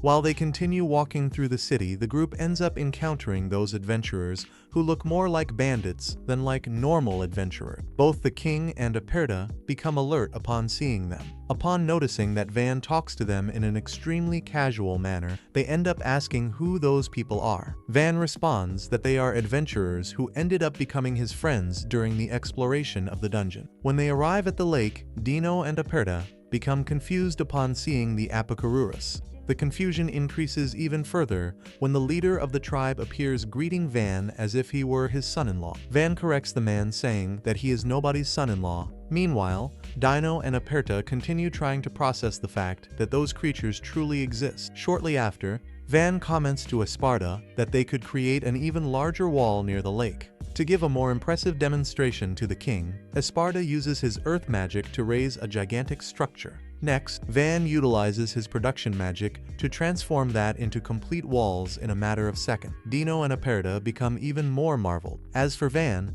he asks casually if they would like him to build anything else. Next, everyone proceeds to the structures built by Van for the Apicarurus. Their leader asks Van if that man is the chief of another tribe. Van explains that Dino is something like the great leader responsible for governing the entire human kingdom. Upon understanding this, the leader of the Apicarurus decides to treat him with the maximum respect possible and presents himself formally before Dino as the chief of the aquatic tribe. Dino also introduces himself as the king of Belrine, and the two greet each other. Then the leader decides to offer a gift as a symbol of friendship and alliance. The moment he hands the item to Van, everyone goes into shock. The gift was a piece of orichalcum, the legendary metal of the gods, a material so rare and valuable that it could easily be treated as a national treasure. While Dino and Aperta are still discussing how absurd that is and thinking about what they should do with such a precious mineral, Van takes the orichalcum as if it were the most normal thing in the world and transforms the metal into a sword. He realizes the powerful sword he just made and tries to hide it as fast as possible. Dino reminds him once more that he does not tolerate lies. After that, he asks if Van is also capable of forging weapons. Van continues trying to play dumb, saying he does not know what the king is talking about. Panamera recommends that he simply tell the truth once and for all. Dino sighs and responds that he is willing to pay any amount necessary to hear the whole truth. He also promises to listen to any request Van wants to make in exchange for this cooperation. Van decides to speak seriously and reveals what his true desire is. He wants to receive the right to remain living permanently in that city. And more importantly, he desires the absolute guarantee that whatever happens, he will never be forced to abandon that place to serve in another territory. Dino becomes disappointed because if he took Van to the capital, he could offer absurd privileges and a special position regardless of his noble title. Van responds that he wishes to continue there because he wants to protect those people. His objective is to build a place where no one suffers from want and where everyone can live in peace. After all, he believes that this is his responsibility as the lord of that land. After hearing those words, Dino sighs deeply and accepts all of Van's conditions, and he asks if he will still be able to count on his help whenever he sends messengers or needs his support for the kingdom. Van responds that he will help with everything within his reach. Dino looks at him and says that after everything he saw on that day, he can no longer view him as a mere child. Upon returning to the city, Dino announces that he cannot remain a long time away from the capital. Therefore, the best thing would be to go investigate the dungeon discovered by Van. But he responds that the dungeon is distant from there, and if they left at that hour, they would end up arriving only during the night, which would be dangerous even for the king. For that reason, he suggests leaving the exploration for the following day. Dino notices that Van is speaking with him in far too casual a manner for someone before the king. Both Aperta and Panamera begin to laugh at the situation while Van tries to justify himself. Before the relaxed mood continues, one of the tower watchmen shouts warning that a dragon is approaching the city. Van begins to mobilize everyone into defensive position. Panamera offers to help, and Van accepts her help right away. Everyone observes the enormous creature flying through the skies above the city. Upon analyzing it better, they realize that it is not exactly a true dragon, but rather a wyvern, a similar creature. And on top of that, there is someone riding upon it. Dino alerts Van that only powerful mages manage to domesticate a wyvern. There is an extremely high chance of that being part of a much larger invasion. The king warns that the kingdom of Yelinetta is probably preparing an attack against Scuderia, so it will be necessary to act with caution. Van understands the gravity of the situation, but also realizes that his ordinary ballistas cannot reach a creature flying at that altitude, so he decides that the moment has arrived to test one of his special prototypes. In another part of the forest, we see the 8th prince of Yelinetta, Unimo Yelinetta, complaining about having received the mission to lead an invasion against a remote village in the middle of nowhere. His knights try to explain that the king entrusted him with that task precisely because it is extremely important. The kingdom of Yelinetta has maintained a rivalry with Scuderia for many years, and now the moment has arrived to settle accounts. The problem is that they still have no idea who they are truly facing. While the wyvern conducts aerial reconnaissance of the region, the soldiers of Yelinetta begin to observe the city's massive fortified walls and grow confused about how anyone managed to construct something of that level in such an isolated territory. Unimo argues with his men and asserts that it can only be a facade. In his mind, it would be impossible to erect a fortified city of that size in such a short amount of time. Therefore, he orders everyone to advance. The knights still attempt to question what will happen if those walls are truly as resistant as they appear. But the prince commands everyone to shut their mouths and obey. After that, the invaders begin to try to destroy the city gates, but they fail to cause any damage. At that moment, Van appears before them and introduces himself as the lord of that city, and asks what members of the kingdom of Jelolnetta have come to do in his territory. Unimo realizes that Van instantly identified their origin. Even so, he refuses to retreat and orders his men to notify the mage responsible for controlling the wyvern that the time has come to attack the city. Some knights become worried because the creature might also end up hitting their own allies during the attack. But the prince commands everyone to stay quiet and execute the orders because they possess a wyvern, and in his view, it would be impossible to lose a battle under these conditions. The prince begins to laugh uncontrollably, announcing that the inhabitants of that city are going to know the true terror of facing a dragon. Van looks at Panamera and requests that she perform a small demonstration of the city's defensive power. Panamera activates one of the new prototype ballistas, and an absurd shower of projectiles resembling shurikens fires at high speed, destroying several birds that were flying through the sky, leaving all the enemy soldiers terrified by the power of that weapon. Van explains to the prince that the weapon is merely one of his new prototypes and comments that despite it being the first official shot, the result ended up working much better than he expected. Unimo notices the presence of King Diano there in the midst of that remote city and becomes confused, failing to understand what the King of Scuderia is doing in that lost place at the end of the world. Van looks at the enemy knights and asks if they truly wish to continue fighting after that absurd demonstration of power. Practically all the soldiers accept defeat. The prince begins to call his own men cowards and orders them to continue protecting him. Upon realizing that the green-haired boy still wants to insist on the battle, Van asks Panamera to fire once more. She delivers a precise warning shot and warns that the next shot will not be to intimidate. Diano comments that Marquis Ferdio possesses an unbelievable son. Albert reminds the king that, from what he knows, the Marquis himself expelled Van from the house, very likely because he never imagined that someone with production magic could achieve something so absurd, concluding that it will be necessary to investigate this entire situation as soon as they return to the capital. Sometime later, Panamera and Albert begin to interrogate Unimo. At first, the prince attempts to maintain an arrogant and resistant posture. The moment Panamera threatens to rip out his fingernails or his eyes without showing the slightest emotion, the subject completely changes his attitude and begins to cooperate with everything,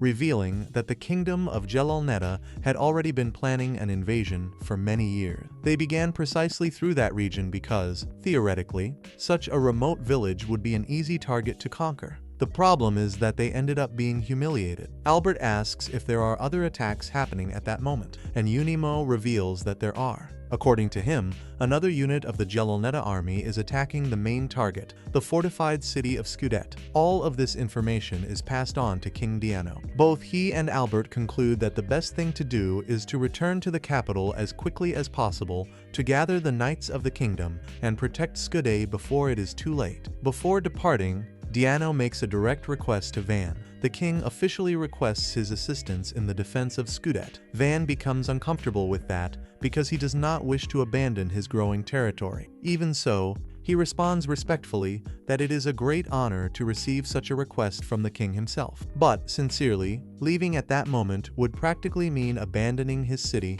during a critical phase of development. Albert loses his patience and asks how Van can still call that place a city in development when he possesses weapons capable of destroying wyverns and dragons, in addition to impenetrable walls. Van responds that, the way it is right now, they have not even completed 1/10 of what he truly plans to construct in the future. Panamera begins to laugh out loud upon hearing that and comments that she is desperate to discover what other crazy things he still intends to invent. Even so, she reminds Van that all nobles have an obligation to cooperate during national crises. This is practically a vow taken upon receiving a noble title. Without many options, Van accepts to help, but clarifies that he still remains the lord of that land, and therefore he will be the one to decide how his troops will be organized and utilized during the war. The king smiles with satisfaction at that response and says that Van may act in the manner he considers best. After that, Van meets with his companions and requests Esparta to remain in the city during his absence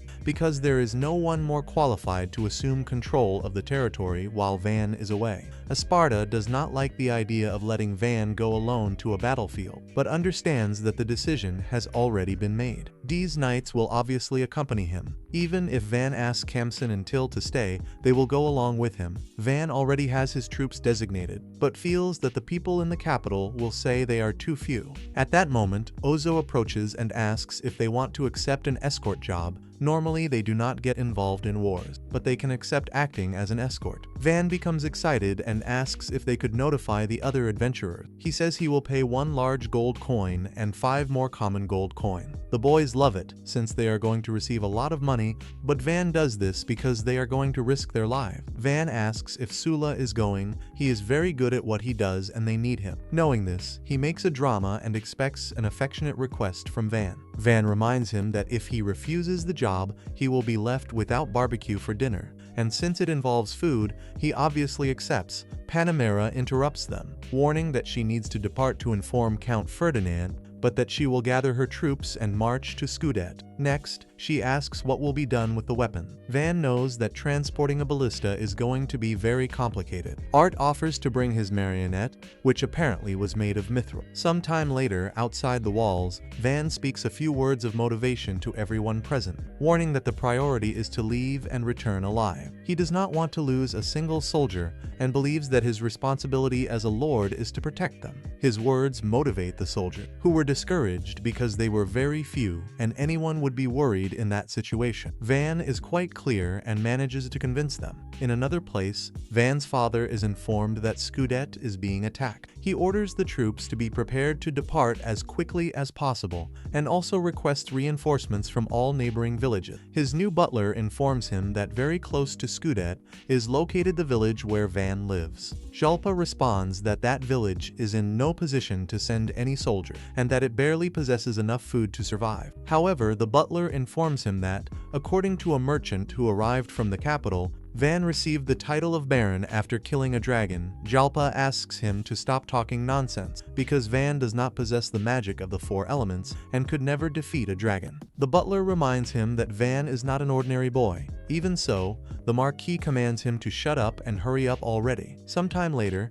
in the fortified city of Skudet near the south gate, we see that everything is in ruin. Jalpa cannot believe they have left the walls in that state. A group of wyverns advances against them and begins to massacre them. Jalpa believes that the end has arrived, but suddenly the wyverns retreat. At the west gate, the monsters are being annihilated by the armor manufactured by Van, which is being controlled by Arte. Van comments that he is someone incredible, while we observe his troops hidden, awaiting the right moment to act. The boys cannot believe that the fortified city of Skudet fell so easily. The knights of Scuderia must probably be counter-attacking already. But with Skudet in that state, it will be inevitable to retreat. Van warns Dee that they need to buy time so that the knights can manage to escape safely, but they end up being intercepted. The soldiers have no intention whatsoever of staying still and soon begin to massacre the enemy soldiers along the way. Sula and Ozo's group attack the enemies from behind because they will not let anyone get near Van. Khamsin and Till also protect him, as well as Artie, who goes as far as decapitating a wyvern that attempted to attack Van from behind. All the enemy soldiers advance against them, but Van remains calm. They had already managed to buy the necessary time for the rest of the troops to escape. Van warns the boys that now it is their turn to retreat. The others question the reason, since they believe they could win that battle. Van reminds them of what he said before. that the main objective was for everyone to return alive. Even if it were possible to win, he could not bear to lose any of them. Therefore, he asks if anyone there wishes to die, and everyone responds that they do not. That being the case, Van orders everyone to start running for their own lives. Meanwhile, Jalpa is in the city reorganizing his troops to continue the battle. He feels lucky that they escaped alive, and at that moment, Mercia reunites with him. Jalpa argues with him for having arrived too late. Before the discussion continues, Diano appears and requests that Jalpa not be so harsh on the boy. They find themselves before the king, but Diano commands them to stand up and asks about the status of the battle in Scudet. Jalpa informs him that the city fell and that the enemies used a completely unknown weapon, causing his order of knights to be almost annihilated. Albert asks how they managed to escape, and Jalpa responds that it was quite strange because the wyverns simply stopped pursuing them and headed toward the west gate. Diano reveals that this probably happened because Baron Van covered them so that they could manage to escape. Upon hearing this, both Jalpa and Mercia remain in disbelief. Diano begins to recount all of Van's deeds. Jalpa continues to be unable to believe it. After all, Van does not possess the magic of the four elements. Albert asks if he is implying that the king is lying, causing Jalpa to apologize. Mercia clenches his fist,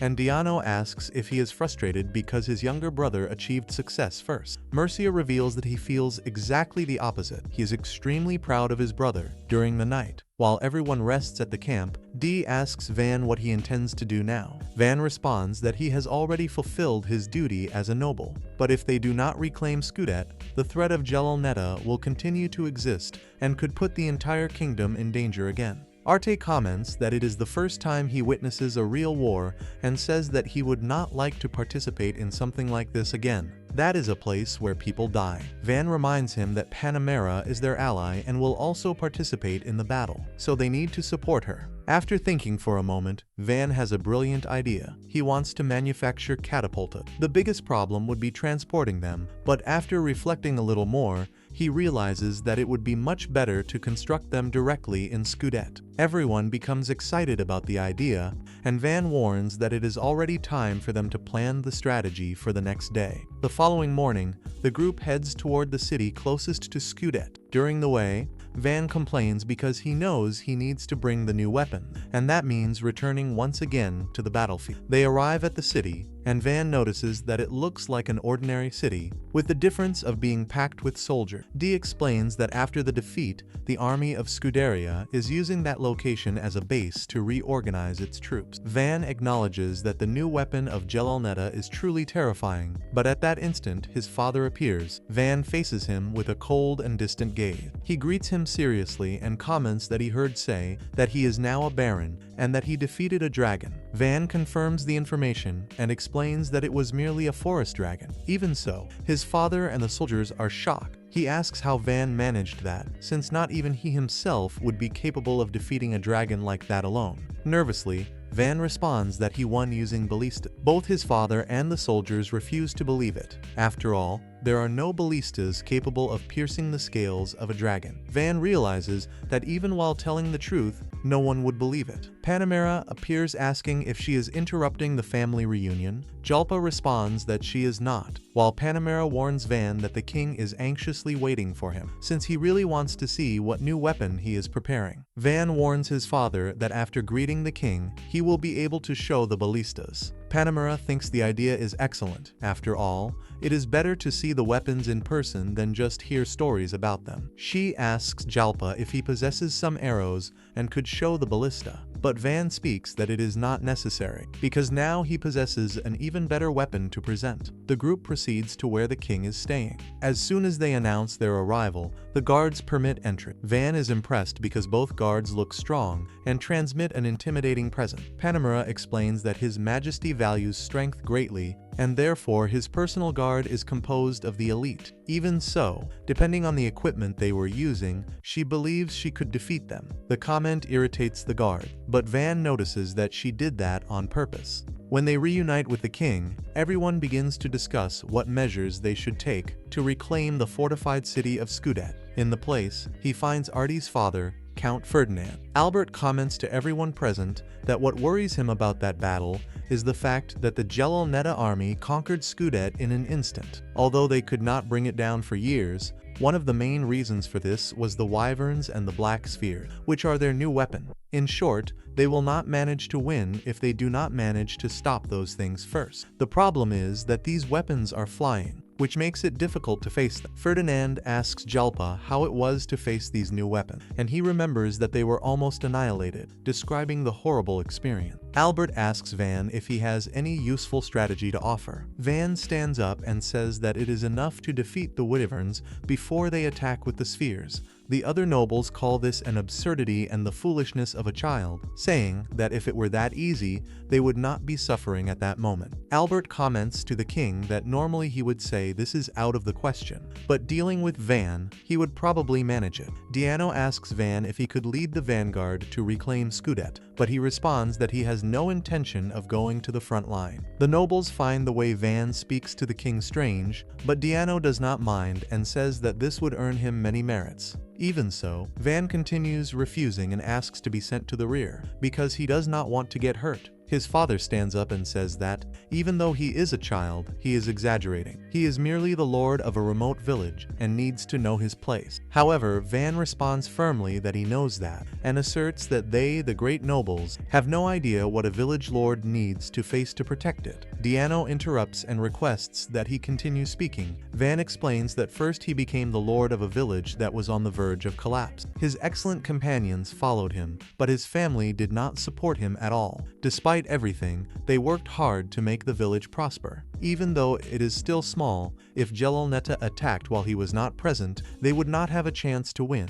Another noble asks if Gelonetta would have any interest in attacking such a small village, and Albert confirms it, saying that they even sent a reconnaissance unit there, which means that Gelonetta intends to destroy them in that attack and will probably also attack the neighboring territory. Van tells everyone present that he does not want his village to turn to ashes. Therefore, he cannot afford the luxury of being injured. Ferdinand understands, but it seems he believes Van is capable of facing the Gelonetta army. Van confirms that yes, he can do that. While the other nobles begin to talk without stopping, Van ignores the confusion and speaks directly with the one who truly has authority, notifying the king that he does not intend to stay idle in the rear. In exchange, he has already prepared new ballistas and catapultas and intends to construct them so that everyone can see. His father questions if he truly does not understand the situation, reminding him that every second is crucial and there is no time to lose. Van responds that, as promised, he is going to show them in person. Upon leaving the room and putting them into operation very quickly, the nobles are perplexed. Asking how he managed to do that, Van asks his father what he thinks, but he dismisses everything, saying that, even though it looks impressive, it must be useless, and leaves to reorganize his forces. Van reunites with Diano and the others, and explains that the new weapon fires special shurikens against the wyvern. Victory is not guaranteed. Even so, he prepared himself perfectly. As long as the enemy does not surpass his calculations, they have a great chance to win. Diano congratulates him on the excellent work and orders the other nobles that they may now leave to reorganize the army. When everyone goes, Till approaches Van and comments that Arte also came to the location. The youths notice Arte greeting his father, but he seems quite nervous. He asks about his mother and Ferdinand responds that she is in his territory as always. Next, he apologizes, saying that he is very busy and that they will talk another time. Arte understands and moves away. Van approaches him and says that if he is tired, the best thing is to rest, asking Till to accompany him. Later, he reunites with Khamsin, Ozo, and Panamera, and orders that Khamsin stay responsible for the archer unit. To win, they are going to need them along with catapultas. Khamsin promises to do his best to not disappoint him, while Ozo and D say that they are going to escort him. Panamera comments that the decisive battle has arrived, and Gelonetta conquered the fortified city using a new weapon, which means that the era of the magic of the four elements has come to an end. Shitu wonders if that means that the kingdom of Gelonetta is the most powerful at that moment. Panamera is not sure. She says that perhaps what exists that is most powerful is precisely the weaponry that Van manages to manufacture. The following day, the operation to reclaim Skudet begins. Jalpa initiates the attack, while Van begins to mobilize his troops, warning that the first priority is to destroy the wyvern. On the other side, the Prince of Gelonetta emerges to receive what he calls useless attack. He orders the attack of the archers and a shower of arrows falls on the battlefield, but Van applies a tactic, managing to protect his troops with the shield. He becomes excited upon seeing that the improvised wooden shields he produced in a hurry are working. However, the prince orders the mages to attack with everything. The soldiers continue protecting themselves, but the shields are not going to resist for long. The Prince of Gelonetta boasts of the power he commands, but becomes startled upon feeling an impact coming from the gate. Looking closer, he notices Mercia, Ferdinand, Halpa, Panamera, and the green-haired boy, all attacking the door together. They combine their attacks and manage to destroy the gate. Van notices that his father and Ferdinand are very strong. The soldiers begin to invade the city, but now they have to face the army of Gelonetta directly. The situation becomes difficult, but Panamera advances and brings down several enemies, ordering them to take advantage of the opening. Ozo's unit arrives next to help Jalpa and the nobles, telling them to leave that part with them while they continue advancing. The criminal adventurers also charge forward. Jalpa asks if they are Van's subordinates, and Ozo confirms it. Meanwhile, the Prince of Gelonetta orders them to look for a specific object, frustrated for not imagining he would face so much resistance. The Wyvern unit arrives at the battlefield, and he believes that victory is guaranteed, but Van orders Kamsin to execute the plan. The catapultas are activated and explode in the air, eliminating practically everyone. A survivor still attempts to advance, but Sula and another warrior draw its attention, allowing the others to attack it with ballistas, while Panamera incinerates it with magic. To finish, Dee approaches and cuts off its head. Panamera announces that they can celebrate, because the main enemy force, the Wyverns, have been eliminated. Ferdinand acknowledges that Van's power is absurd, and the Prince of Gelonetta, upon realizing his defeat, attempts to flee, but Sula and Ozo stop him. Later, Mercia asks his father if they are truly going away without saying goodbye to Van. He responds that perhaps he was mistaken about him. Meanwhile, the allies celebrate the victory. Artie is happy because everyone is safe, and at that moment, Ozo and Sula arrive bringing the captured enemy commander, since he can provide important information. Panamera informs the others that Gelonetta planned to attack 3 other different fronts. Others of them were the village of Seat and Scudet, and the third was the county of Ferdinand, home of Arte. Startled, Arte warns Van that he needs to return to Ferdinand, and he responds that he is going with him. Art refuses, saying that he cannot depend on him forever. Furthermore, it is a problem of his family, something that he himself must resolve. He approaches and apologizes for the way he responded, since he is merely worrying about him. Van understands what he truly means. If he, the lord of a small frontier village, were the one to save the county of Ferdinand, the reputation of the count would fall completely, and part of his territory could even be stripped away. With this in mind, Van accepts not to accompany him, but asks to at least be able to designate an escort. Ozo, Sula, and Ply offer to protect him, asserting that they will do what is necessary to defend their future wife. They further add that, because they are adventurers, they will not cause political problem. Van thanks them and entrusts the protection of Artie to them. Next, upon arriving at the county of Ferdinand, everything is already in ruins. Desperate, Artie thinks of his mother, who always rejected him,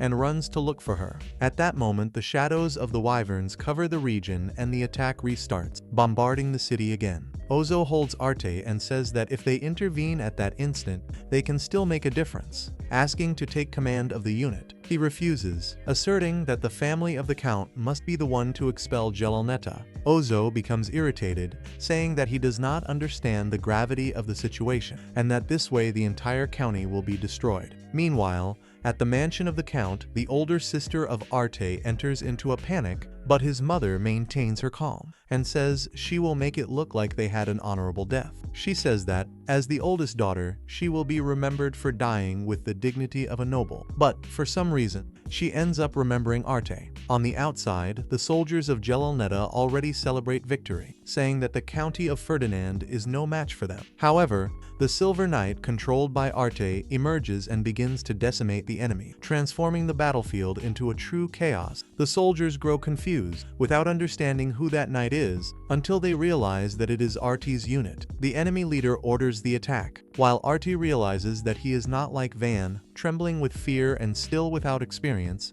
he acknowledges his limitations, but decides to move forward even so. With determination, he asks them to trust him and cover him in battle so that he can save his home. Ozo responds that his wishes are commands. Without losing time, Arte begins to run toward the vanguard, while controlling his silver knight that is devastating the battlefield. Fly takes charge of neutralizing the soldiers with his magic, while Sula takes the opportunity to eliminate them. Ozo also demonstrates great strength, but is almost defeated by a narrow margin. By luck, the silver knight intervenes, but ends up losing one of its arms. Even so, it continues fighting. The battle intensifies and the knight receives a lot of damage from the soldiers, but all the adventurers give their absolute maximum and finally manage to defeat the enemy forces in that area. They celebrate upon seeing that they managed to secure the position. However, upon looking at the sky, they enter into a panic upon noticing a large quantity of Gelonetta wyverns approaching. The enemy leader had already prepared in advance and intends to use the wyverns to destroy the Silver Knight. They advance with everything, but Arte does not think of giving up. When his armor is almost destroyed, a second marionette emerges. Ozo is surprised to see that Master Arte is controlling two marionettes at the same time. The problem is that this consumes a lot of mana and he will not endure for long. The enemy leader orders a total attack, while Arte exerts himself to the utmost to eliminate any enemy that appears. During the fight, he remembers how he was always considered a failure and how his marionette magic was despised by the nobility, which made him vow never to use it again in public. But Van saved him, and thanks to him he recovered his confidence. With an impressive strength, Arte continues advancing and eliminating enemies. Surprising whoever is present, he has already defeated half of the wyverns, while the enemy leader grows desperate and orders a final attack. Even so, Artie's determination is greater. In the end, he manages to defeat the last wyvern. The enemy soldiers notice his strength and flee, and the allies celebrate the victory. Art becomes emotional and expresses gratitude, saying that they managed to win thanks to the gifts that Van gave him and for having fought up to that point, allowing him to save his home. Meanwhile, at the mansion of the Count, Artie's mother wonders who saved them. At that moment, her husband arrives, relieved to see her alive. She asks about the reinforcements, and Ferdinand responds that all he knows is that two marionettes made the army of Gelonetta retreat, and that whoever led them was a short one with white hair. Upon hearing this, the wife begins to cry upon understanding that it refers to Arte. While Ferdinand comments that it is ironic he came to save them after having been expelled from the house, acknowledging that they were very cruel to him. Sula asks Arte if he is not going to see his parents who are right there, but he says that this would only cause problem. Ply and the others remind him that it was precisely his marionettes that saved the county, and that the people would be very happy if they knew he was the one responsible. Still, Arte doubts it, since his mother always detested his marionette magic, so he believes that the best thing is to return to Van's territory, who is waiting for them. Sometime later,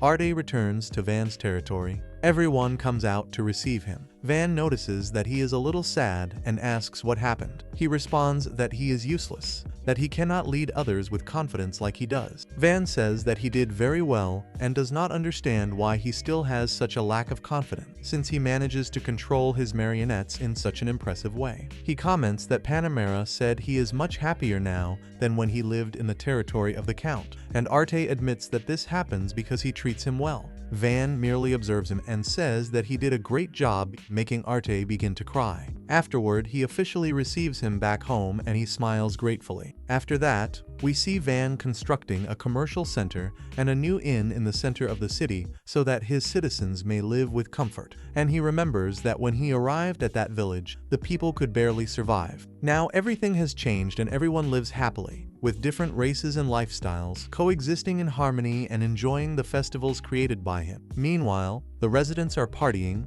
Panamera exaggerates with the beer, others fight over food, and the villagers enjoy the celebration. Van reflects that even though he was born a noble, he was exiled to that village because of his ability in production magic. But it was precisely this that allowed him to meet important people and develop that place. Before, he thought he had lost his home, but now he understands that that village is his true home, for which he is deeply grateful. His thoughts are interrupted when Esparta appears, saying that it is time to study with rigor, initiating a discussion with D, who also wants to train him. Van takes advantage of the confusion to flee desperately, while his friends shout for him to run faster. While fleeing through the streets of the city, he remembers everything he lived through there, and the times he needed to defend it. Moved, he asserts that he will continue creating a place where everyone can live happily and without complications. And thus the anime ends. Do not forget to leave that like, subscribe to the channel, and comment castle.